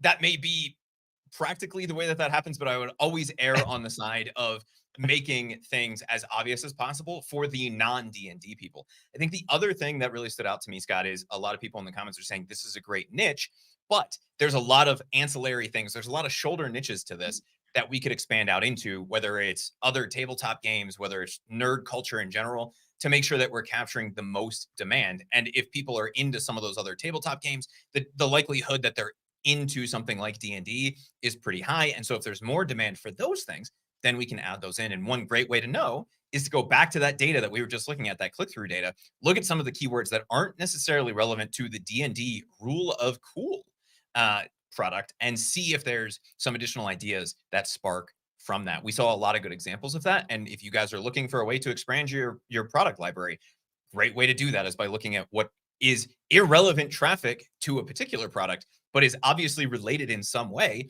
enough that Etsy's saying, hey, yeah, you probably might want to get some clicks from here, right? We're going to turn it off for that product, but Etsy thinks that it's related enough that it's likely to be in the same niche, at least worth taking a look at. Love it. Awesome. Cool. All right. We do have a lot of questions. We will get to as many as we can as soon as we do this last little segment here, which is some Etsy news. So actually this was, I think it was posted like maybe 2 weeks ago, but let's go ahead and set the stage here, Chris. Let me go ahead and pull up my end. You make sure that you get the news article up, and we're going to go ahead and we're going to dig in here. All right. So there's been a report that an Etsy scammer has, well, taken $2,700 from an innocent lady. Well, how is this possible? Well, Chris, let's pull up the article and let's see exactly what's going on here and how we can protect ourselves from Etsy scammers.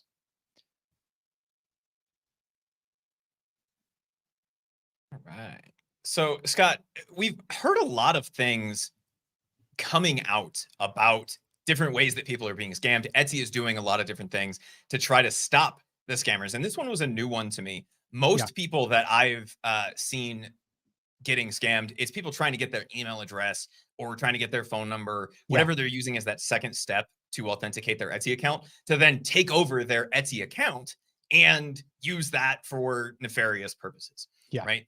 In this case, someone posing as an Etsy employee was able to get $2,700, not from taking over someone's Etsy account, but by getting them to transfer them $2,700 in Cash App.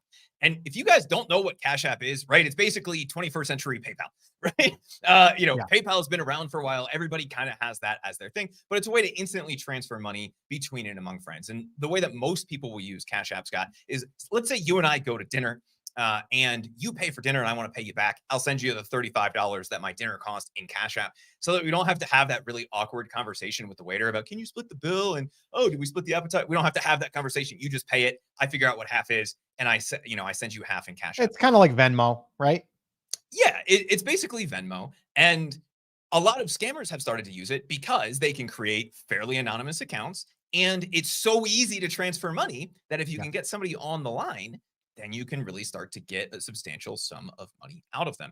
And what appears to have happened in this case is that somebody posing as an Etsy employee started talking to this person. They said, hey, we have to do this to verify something on the account, right? And different articles about this, refer to this in a slightly different way. But basically, the scammer posed as an employee and they said, hey, your account has been marked as fraudulent. And I'm an Etsy employee. Let me help you get your account back. And in order to do that, what we need you to do is to send us $2,700, right? Gosh. So what they said was, this is a refund procedure. What you need to do is download a computer access program. So one of the things that allows people to take remote control of your computer. And then she transferred $2,700 to a friend via Cash App. However, it wasn't to a friend. It was to this scammer. And so wait a minute. So Chris, back up. Explain this to me, please. I'm having a hard time figuring this out. So walk me through how it happens. I'm on Etsy and I got a message. Where does this message come from? Yeah, I'm assuming that's how it started. And Etsy has changed this recently, right? Okay. Anything that's not coming directly from Etsy will be marked as coming from an Etsy customer now. And I think they give you like a little blue badge. This is something they've just started to roll out. Yep. But over the last few months, there were a lot of cases where scammers were sending messages saying they were from Etsy, just like this one. And in this case, my assumption is that's how this started. Basically, what happened was the victim went to Google and typed in Etsy customer service thing. And this isn't even a seller. This is a buyer in this case. She ordered something on Etsy and tried to contact customer service. So for sellers, which is where we typically hear these scams happening, they'll send you a message. In this case, somebody had somehow gotten their fake Etsy support phone number to the top of a Google search result. This lady said, hey, my purchase didn't show up. And they said, we can help you with that. Let us be the friendly Etsy people that we are. And all you have to do is download this program and then send me $2,700. But why would someone send the $2,700? I'm just curious. Was the product $2,700? Like, where is the $2,700 coming from? So the way that this is being interpreted, and the way that I've seen this written about a few different places, is basically they said, in order to verify your account, we need you to make a transfer and we will send it right back to you. Right? Now, for anybody who's watching this, typically, if you needed to verify an account, it would be like 1 or 2 pennies and you log in and it happens automatically. You never send any money to anybody. If you've ever hooked your bank account up to anything, including the back end of your Etsy account, right? They'll put like a 2-penny transaction into your account or take 2 cents out of your account. And then 3 or 4 days later, after they verified it, it comes back.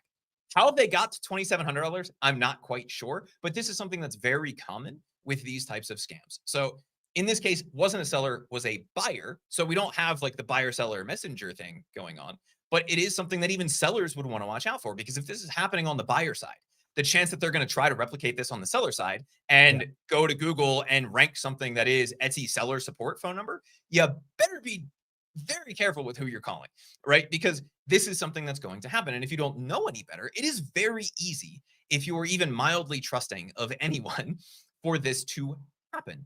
And so if anybody ever asks you to install software on your computer to verify something, if they ask you to send them something outside of the ecosystem where this is happening, whether you're a buyer or a seller, treat it as a scam, ignore it completely. If you are trying to do something with Etsy, Etsy will not ask you to verify your account details. Why? Because they know what your email address is. You're logged into the account. They will not ask you to transfer them money. They will not ask you to do any of these things as a buyer or a seller. And I have gotten refunds from lots of different purchases over the years, Scott. I have never had to verify an account for somebody to get a refund. They already have my card number on file, or my PayPal account, or however I paid. If they were going to issue me a refund, all they would have to do is send it back to that payment method. Now, there may be a weird edge case, Scott, where my credit card has expired and I don't get a new one or something like that. And then we have to do something. But guess what they're going to do? They're still not going to ask me to transfer them money because they owe me money. I don't owe them money, right? What they're going to do is send me a physical check or something like that in that case. And so basically what we have here is just a variation of a common scam. We see it a lot with tech support on the Microsoft side, like Microsoft tech support, Apple tech support, and they try to hook somebody who doesn't know any better. They don't know what the customer service process is like with the manufacturer or with the website. And then they're able to take advantage of somebody who is trusting. And Etsy put out, a statement and they said, hey, we've been doing a lot of stuff to try to counter this. In this particular case, there's not a lot that Etsy can do to protect the buyer. But if we're seeing this on the buyer side, we want to make sellers aware of this as well, because we do know there is substantial search volume for Etsy seller support phone number and all of the variations of that. And so, Scott, is there any basic recommendation that you would give to people on the seller side on how to avoid not just this scam, but all of the different variations that we've seen pop up over the last few months?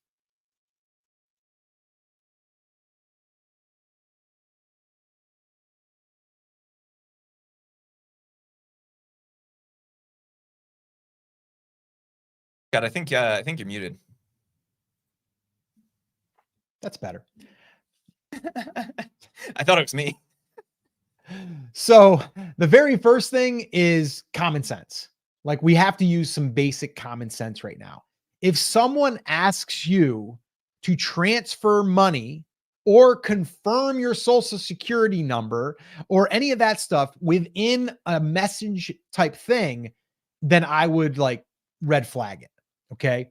So just be careful, be smart. And if you ever have any suspicion, then you just would want to go in and create a new message yourself that would be asking, hey, I got this notification. Is this something that I need to do? Like, just confirm it before you would ever do anything. Because we have been hearing sellers getting taken also on the other end of it, where they hand over the keys to their shop basically by giving them information about their login or their banking information or their credit card. So you want to be careful. I know now they are saying that there's going to be a blue verification thing, but guess what? Scammers are going to know that, and scammers are going to create their own little blue thing. So that's where you have to be careful. I know myself, if I ever get anything from my credit card, like maybe it's a voicemail or maybe it's even a text message, I always don't click anything. I'll just go to or I'll call, and I know with Etsy, we can't really call, which we should be able to, but we can't. But I usually call the company and I'm like, hey, I got this text, is this accurate? Or someone phishing. So that's just, to me, common sense. $2,700. Like, if I'm sending $2,700, I'm double, triple checking to make sure, like, what the heck am I doing here? $2,700. Like, who comes up with that number? So just be careful about what you are, what you're sending people. And as far as money goes, you should never have to transfer money in order to verify anything. And if you do, it's going to be like a penny or 5 cents, Yes. right? And it will happen automatically. You should never have to send money to somebody, especially if they owe you money, right? Like, this is the opposite of me trying to buy something. Right. You're supposed to give me a refund. You don't need to verify anything. If you were legitimate, you'd have my credit card on file. Right. All of those kinds of things. So apply a little bit of common sense, but keep in mind that these things do happen. And as sellers, just think about the information Etsy already has on hand. Yeah. If you have an actual problem, it's going to show up in your dashboard, not just in the email version of your messages. And when in doubt, what I have noticed, Scott, is the mobile app, not the place to go. Etsy's website, log into the seller side of that, and you'll get a much clearer picture of what's going on. They have the from Etsy inbox. They're now marking things as, basically any account that's not an official account, whether it's a buyer or a seller, should be coming through with those like blue notifications now. Yeah. Again, how long that will be effective for, no one knows. But if we apply a little bit of common sense here, we can start to avoid these. So if Etsy sends you an email asking for your email to verify it, well, they just emailed you, right? Like, they have those things. They shouldn't need your phone number for anything unless they're calling you back for a ticket that you created, right? They're not going to need any of those pieces of information because they already have it on file. And if anybody ever asks you to verify anything outside of the platform, run for the hills, right? Etsy's going to do everything they can to verify those things inside of the platform. Cool. All right. I think we've got time for some questions here, Chris. Let's go ahead and let's start with some of the Backstage Pass Club members. And if you guys are just tuning in and you want to know what the heck is the Backstage Pass Club, well, it is where we meet once a month and we do a batch recording of our Etsy shop audits that air on the YouTube channel. But generally they are 4 to 6 weeks behind, but we batch record those and we have our Backstage Pass Club members come in and join us for about a 3-hour session. And they also get to ask questions and they get their questions answered on any of these lives that we do on the YouTube channel as well. They get priority. So if you would like to be part of the club, we'd love to have you. It's where the cool kids hang out, I've been told. And you can go to brandcreators.com/club. And yeah, you can hang out with us. And there's the link right there, right on it was just there on the screen. Chris took it off real quick there. He's really quick with that thing. Look at that. So if you guys want to join, there you go. All right, Chris. Now I'm just messing with you. Right? Now you're just messing with me. Kind of fun you get to have when you come backstage. You get to watch Scott and I mess with each other. There is nonstop. Yeah, there is some pretty funny stuff that happens behind the scenes. I'm not gonna lie, but okay. Let's get rocking and rolling. Chris, where do you want to start with the questions? And said, taking the ads class now, it's fantastic. Glad to hear that you're getting a lot of value out of that. I think if you are just getting started, my suggestion would be drop a comment below, get the ads guide. And then when you're ready to really hone in the ads, go ahead and take a look at the ads training that we offer as well. If you think that that's something that you need. Sherry Poppins said, I'm advertising 6 out of 104 listings at $25 per day for the last 30 days. 7,700 views, 54 clicks, $18.67 in ad spend. It just doesn't make much sense to me. So the very first thing that I'm seeing here, Scott, is we probably have a very limited number of listings. The impressions are okay for 30 days. I would want to see substantially more impressions than that if we're advertising 6 listings. But again, that's going to depend on the market. What is the first thing that really stands out to you here? Well, again, so this looks $25 a day. I'm just trying to understand the data here. So $25 a day, 30 days, those are the views, those are the clicks, and that's how much was spent, $18.67. Yep. I think we have a demand issue, or like we had talked before, we have a problem with not targeting the right keywords that have demand. So it's one of those is what I'm seeing. Because if you're willing to spend $25 a day and that's what you're getting back in return, it's clearly a demand issue or an optimization for the demand is what I would say. We're only spending $18 out of whatever 30 times 25 is, $700. Let's just call it that. We're going to have 2 issues that I see here. The first one is not a lot of demand if that's our upper end limit. The second is our click-through rate. And somebody correct me in the comments if I math incorrectly here, but that's like 0.6% click-through rate, so just over 0.5%. I would want to see it at least double that. And so what I would be doing, Sherry, is taking a look at the listings, start going through that process and seeing, are those impressions relevant to what you're selling? And if they are, then we have an issue either with that thumbnail image, we need to add in some video, or we need to play with our title a little bit to make it sure it's more obvious than what it is currently. Following up on questions relating to the 25% off sale.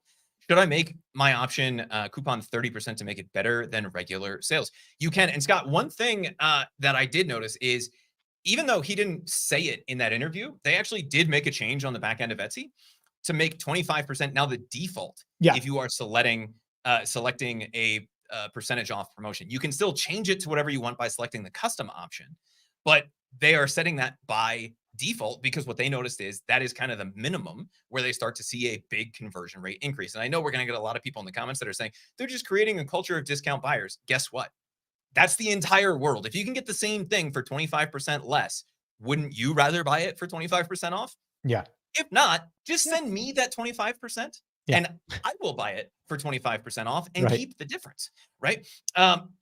So I wouldn't worry too much about that, but is 30% that much better than 25% if 25% is now the new default? Yeah, I mean, it is. Let's face it. If you're willing to go higher on your percentage off, it's definitely going to bring attention. But is it going to make that much of a difference if it's like the same product?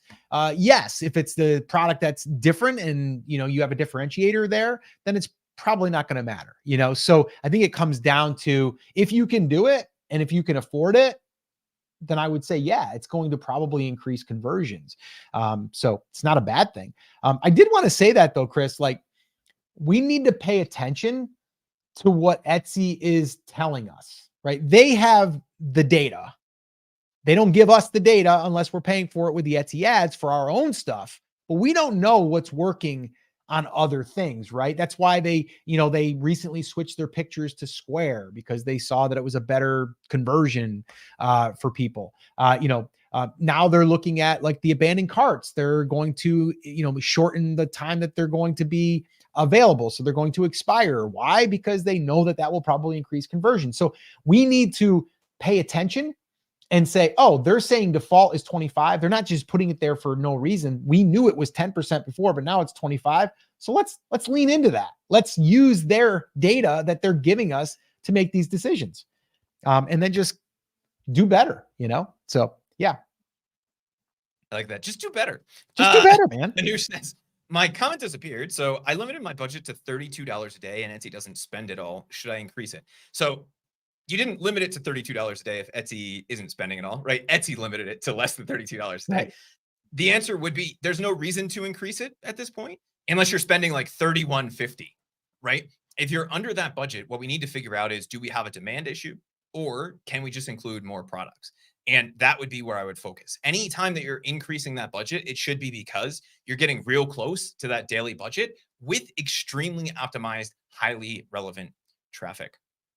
Woodcrafter says, when you set your ad budget to $1 a day, you have 40 items listed to run ads to. Are you potentially spending $40 per day or just $1 per day across all of those listings? And the answer is that budget is across everything that you have in that ads bucket. And that's why it's so important, Scott, to really make sure that that traffic is optimized. Because if not, then we're robbing potential ad spend from the other products. Yep. There's not really a good way inside of Etsy right now to create more than one campaign. In fact, there's not any way that I'm aware of where we could single out individual products. So if we have one product that's doing really well, we do have to account for that in the ad spend. But if we have 40 in and we're just getting started, that budget's always going to be spread across all of those.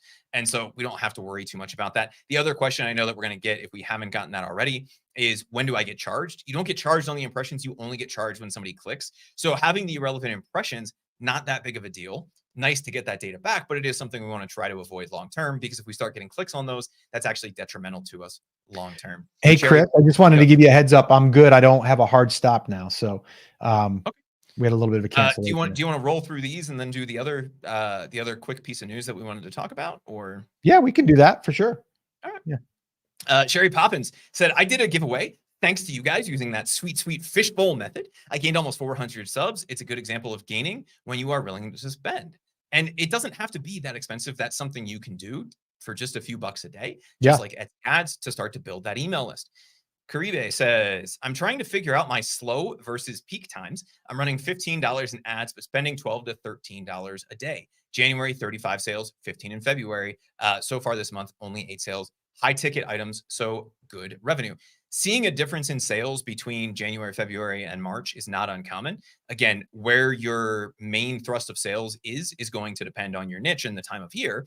But typically, we will see traffic start to kind of decrease. We'll see another increase around the middle of May and beginning of June. And then we'll see that kind of dip off in July and August, as people are just on summer vacation, at least in the US, right? And then we'll start to see that pick up the end of August, beginning of September, increasing in December. There are going to be some exceptions to that rule, but what we will typically see is that big spike followed by a slow dip and then like a little hill, and then back into that big spike as we get into the end of August, beginning of September.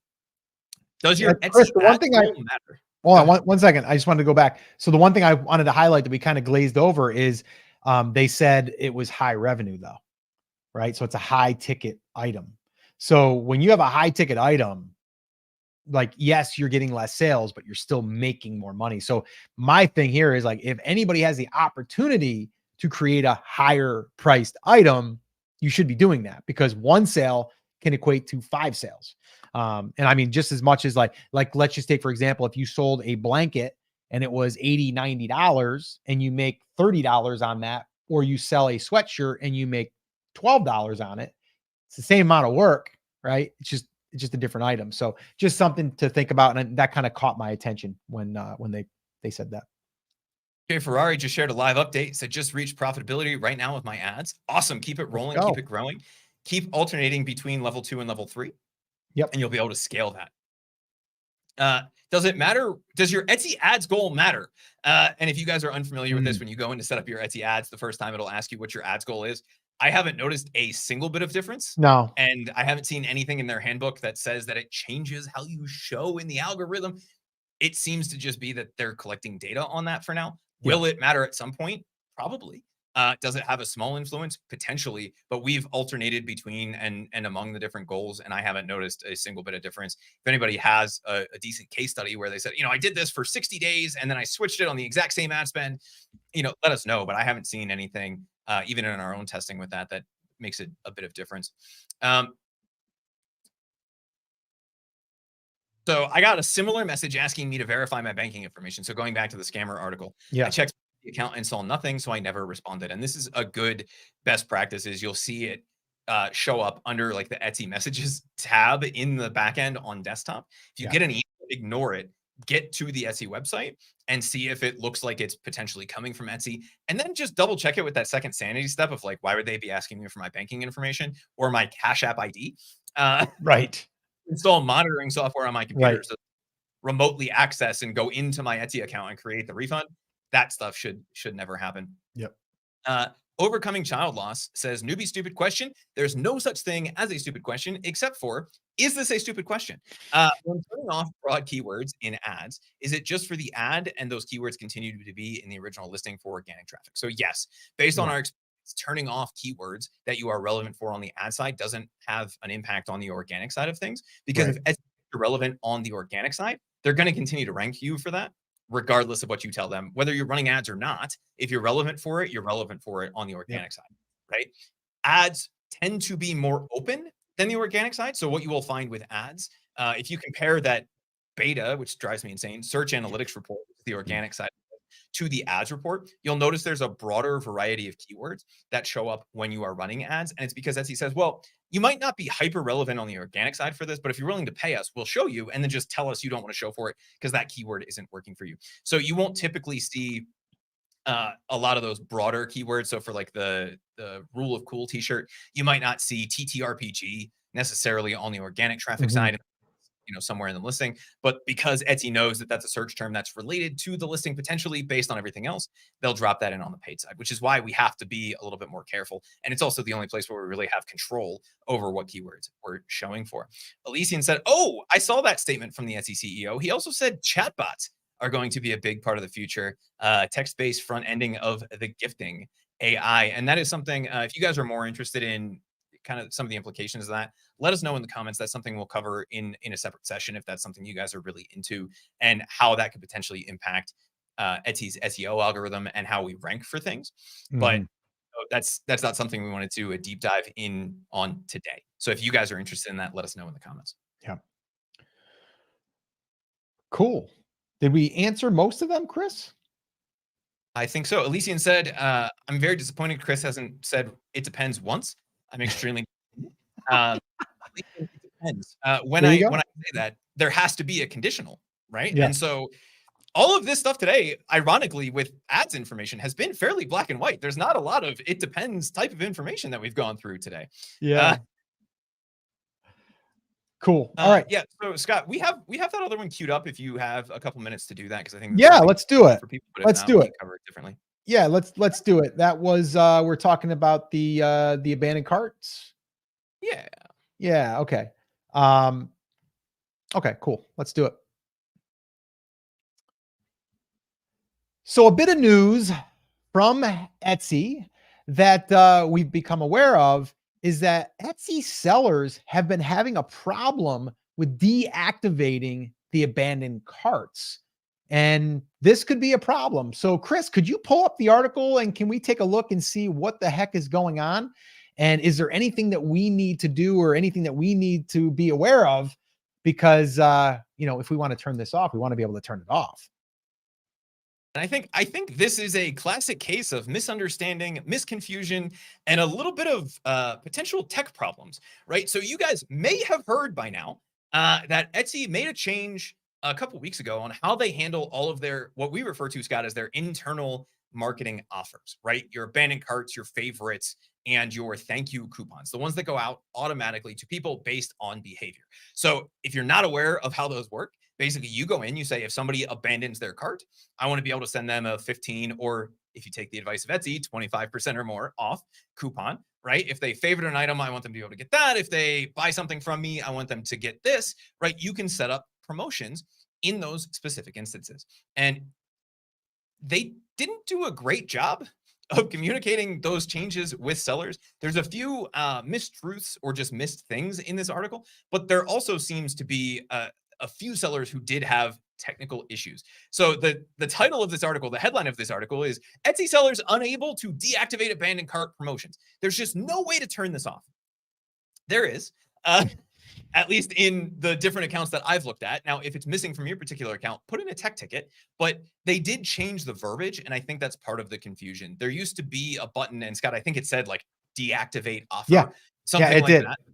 Now, if you go into one of these offers on the back end, you have to click into the details and it just says stop sending.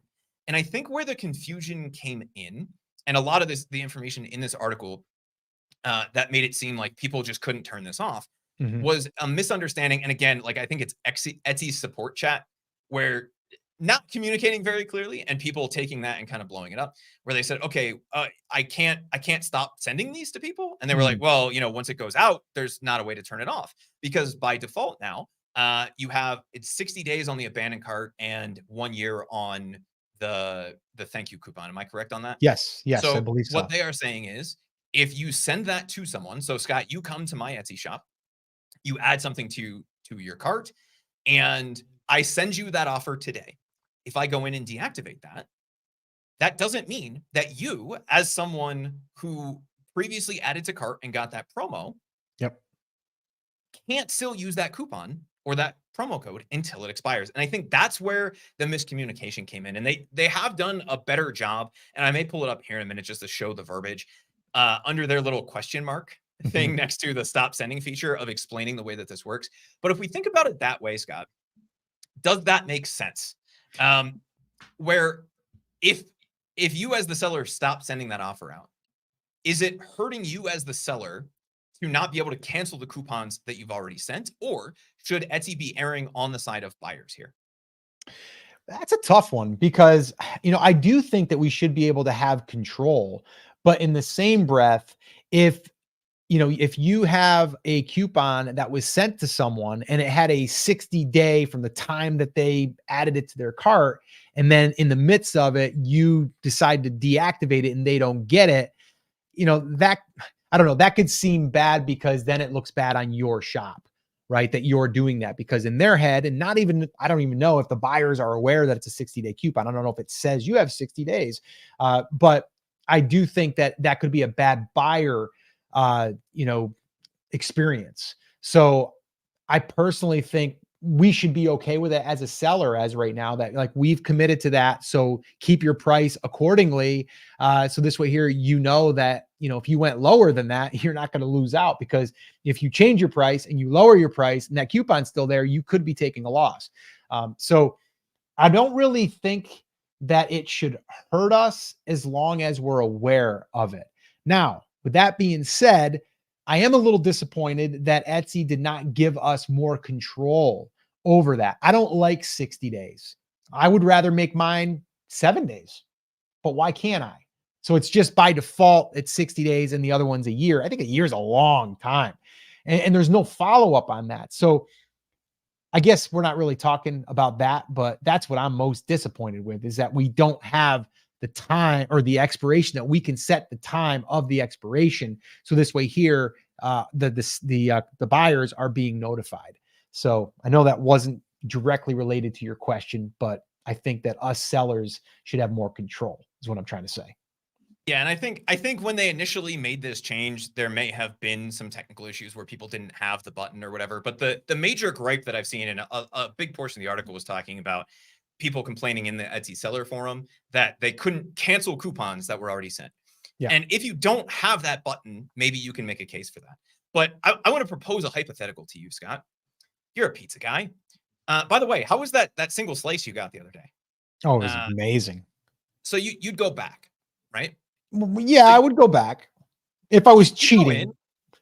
in, you buy that single slice. You and your son buy 2 slices, and he hands you a coupon and he says, "You can come back, bring the family anytime in the next 2 months, and I'll give you 25% off a whole pie." How's that sound? You go, "Great."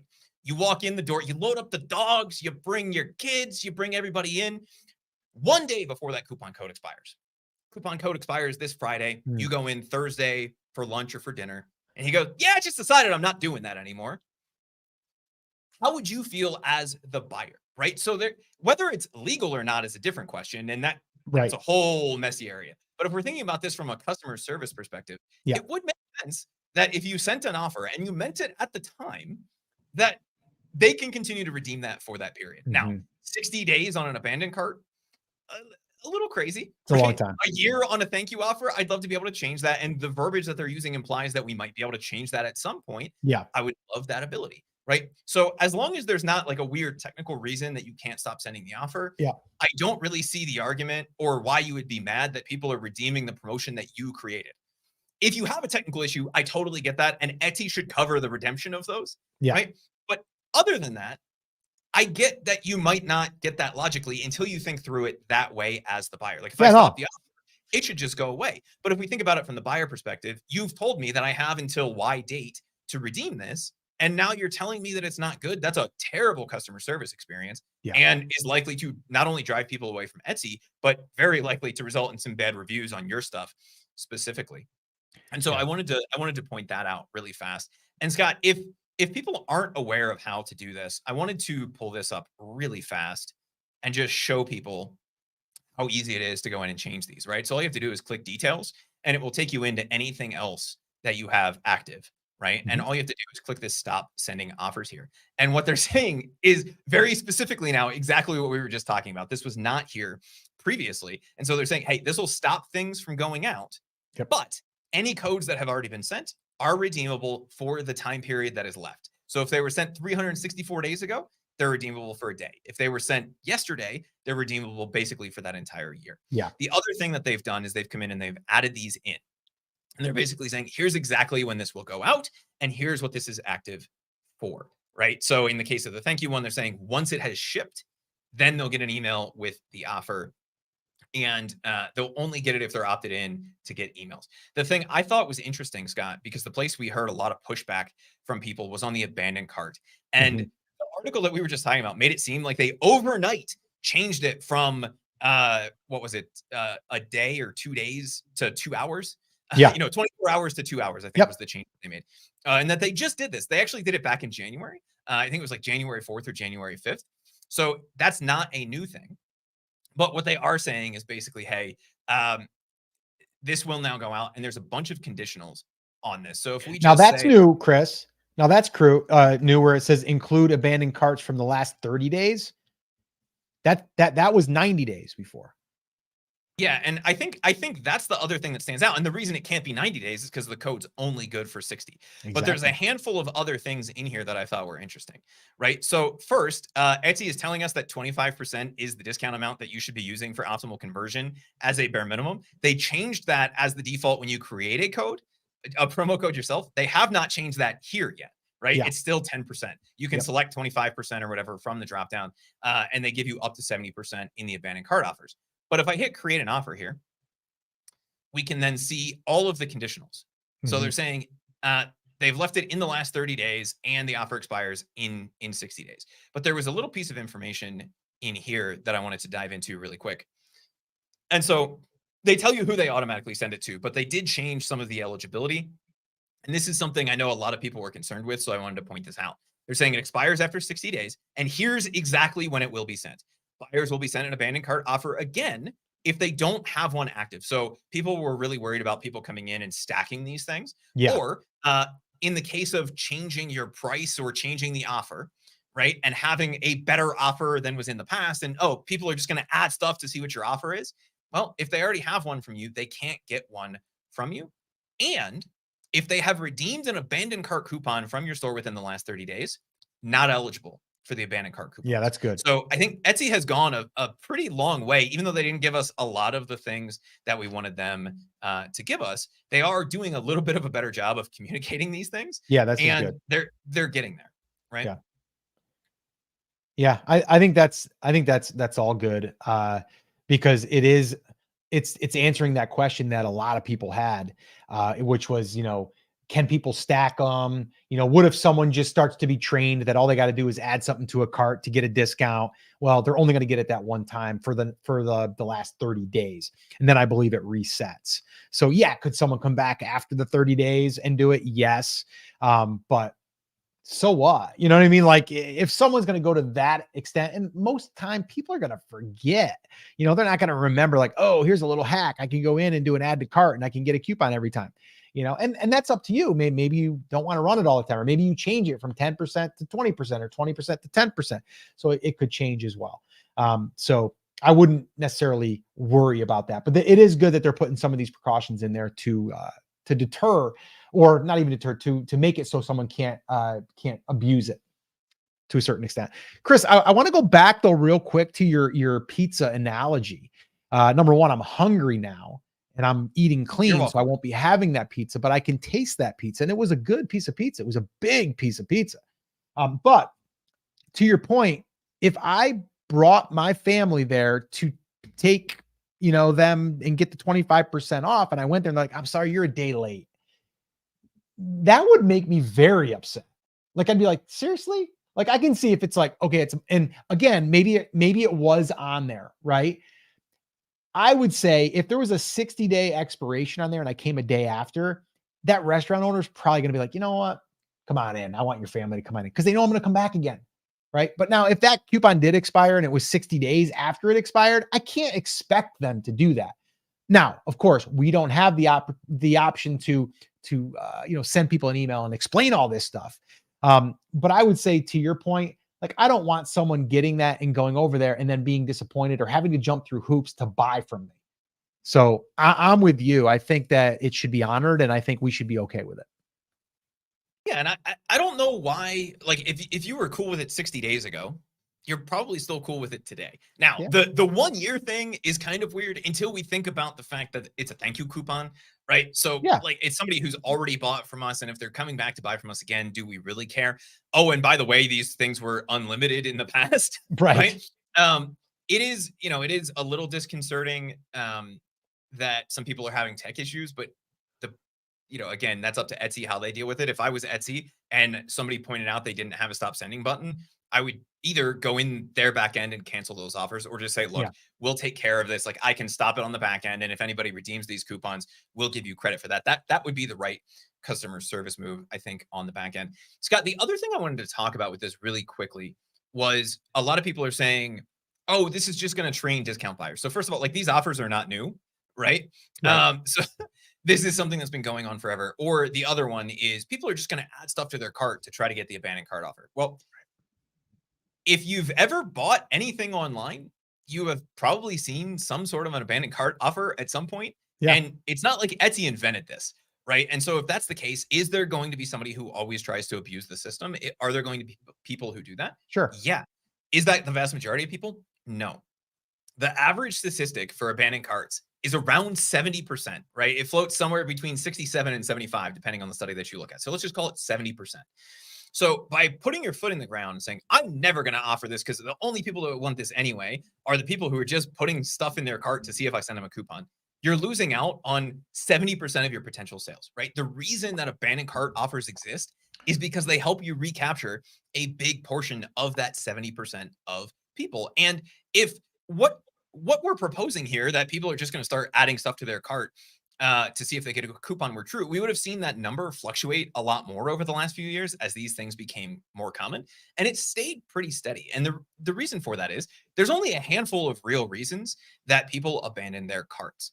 The excuse to contact them and give them a little bit of a discount to push them back over the edge and be back at top of mind is the reason that abandoned cart coupons work.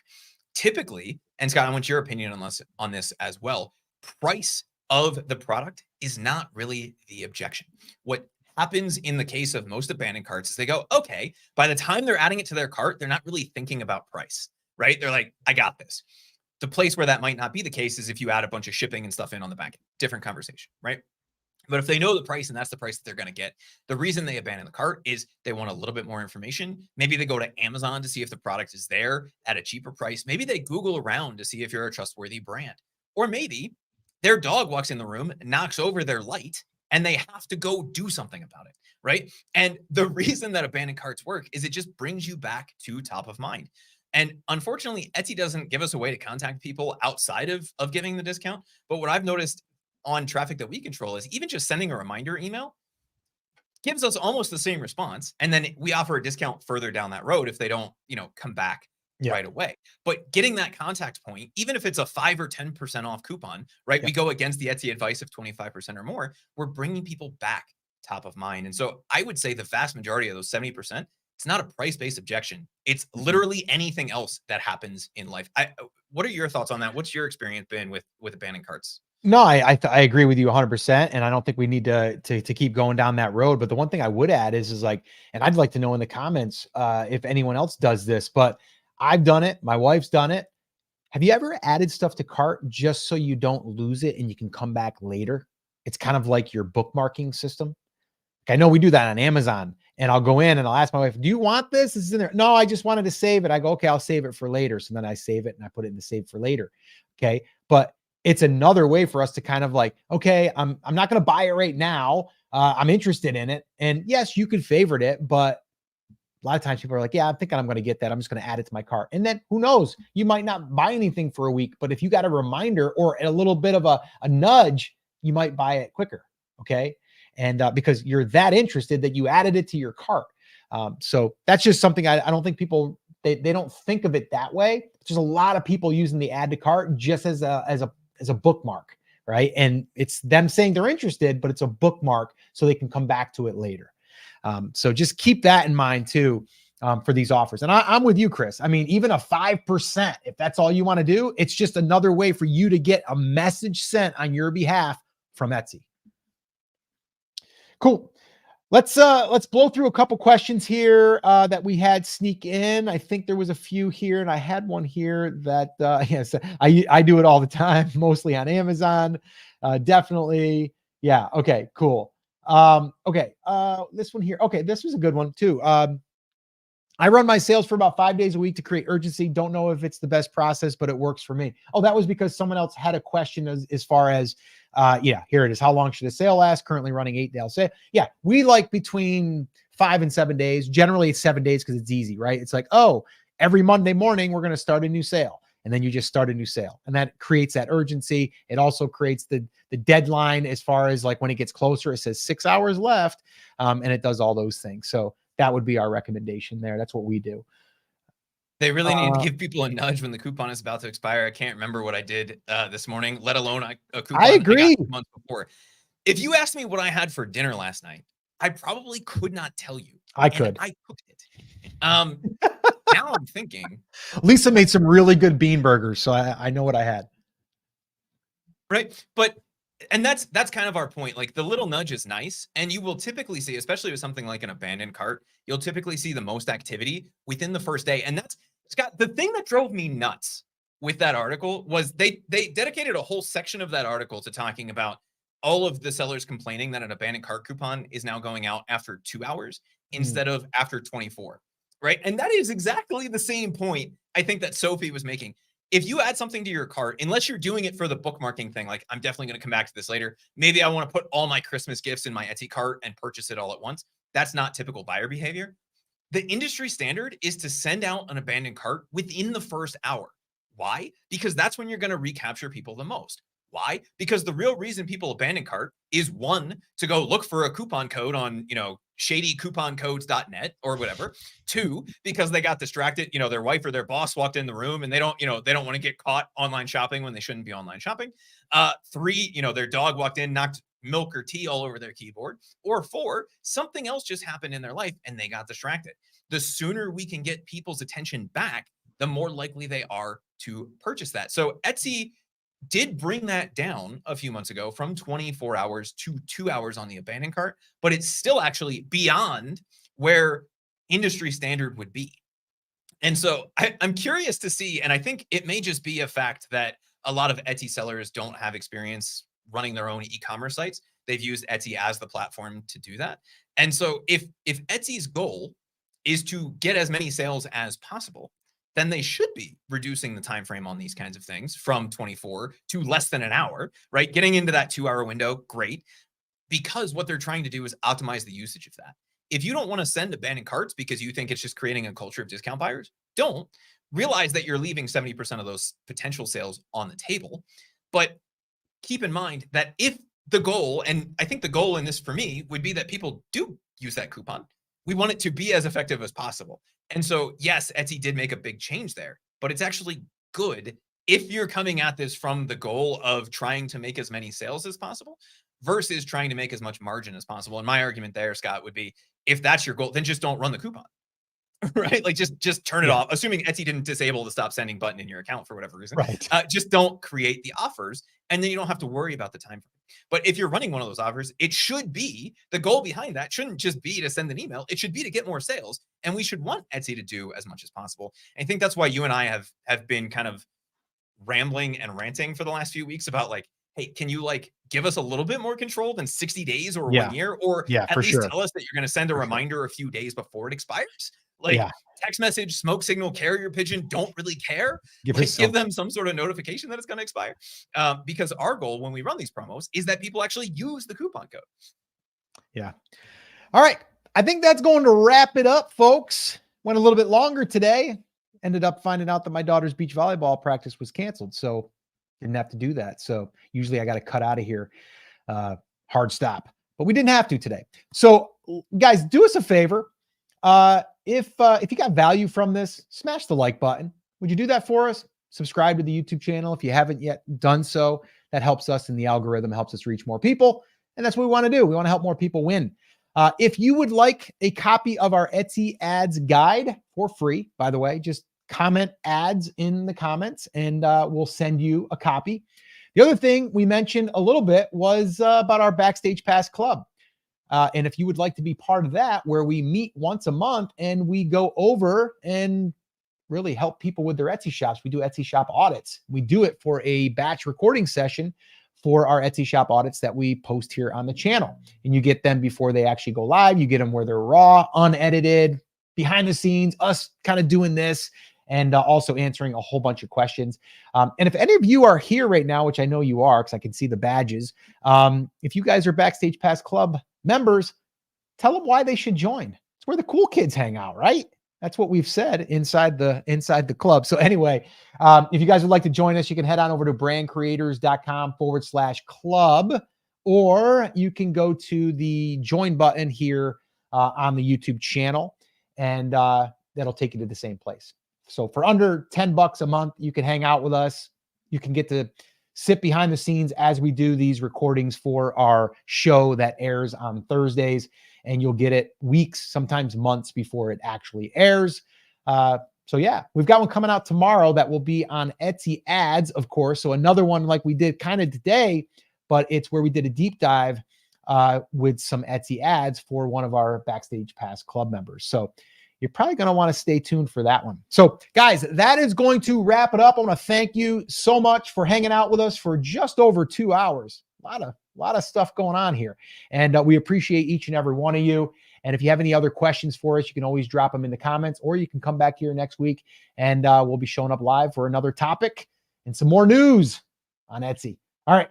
Take care. Take action. We'll talk to you soon. Bye, guys.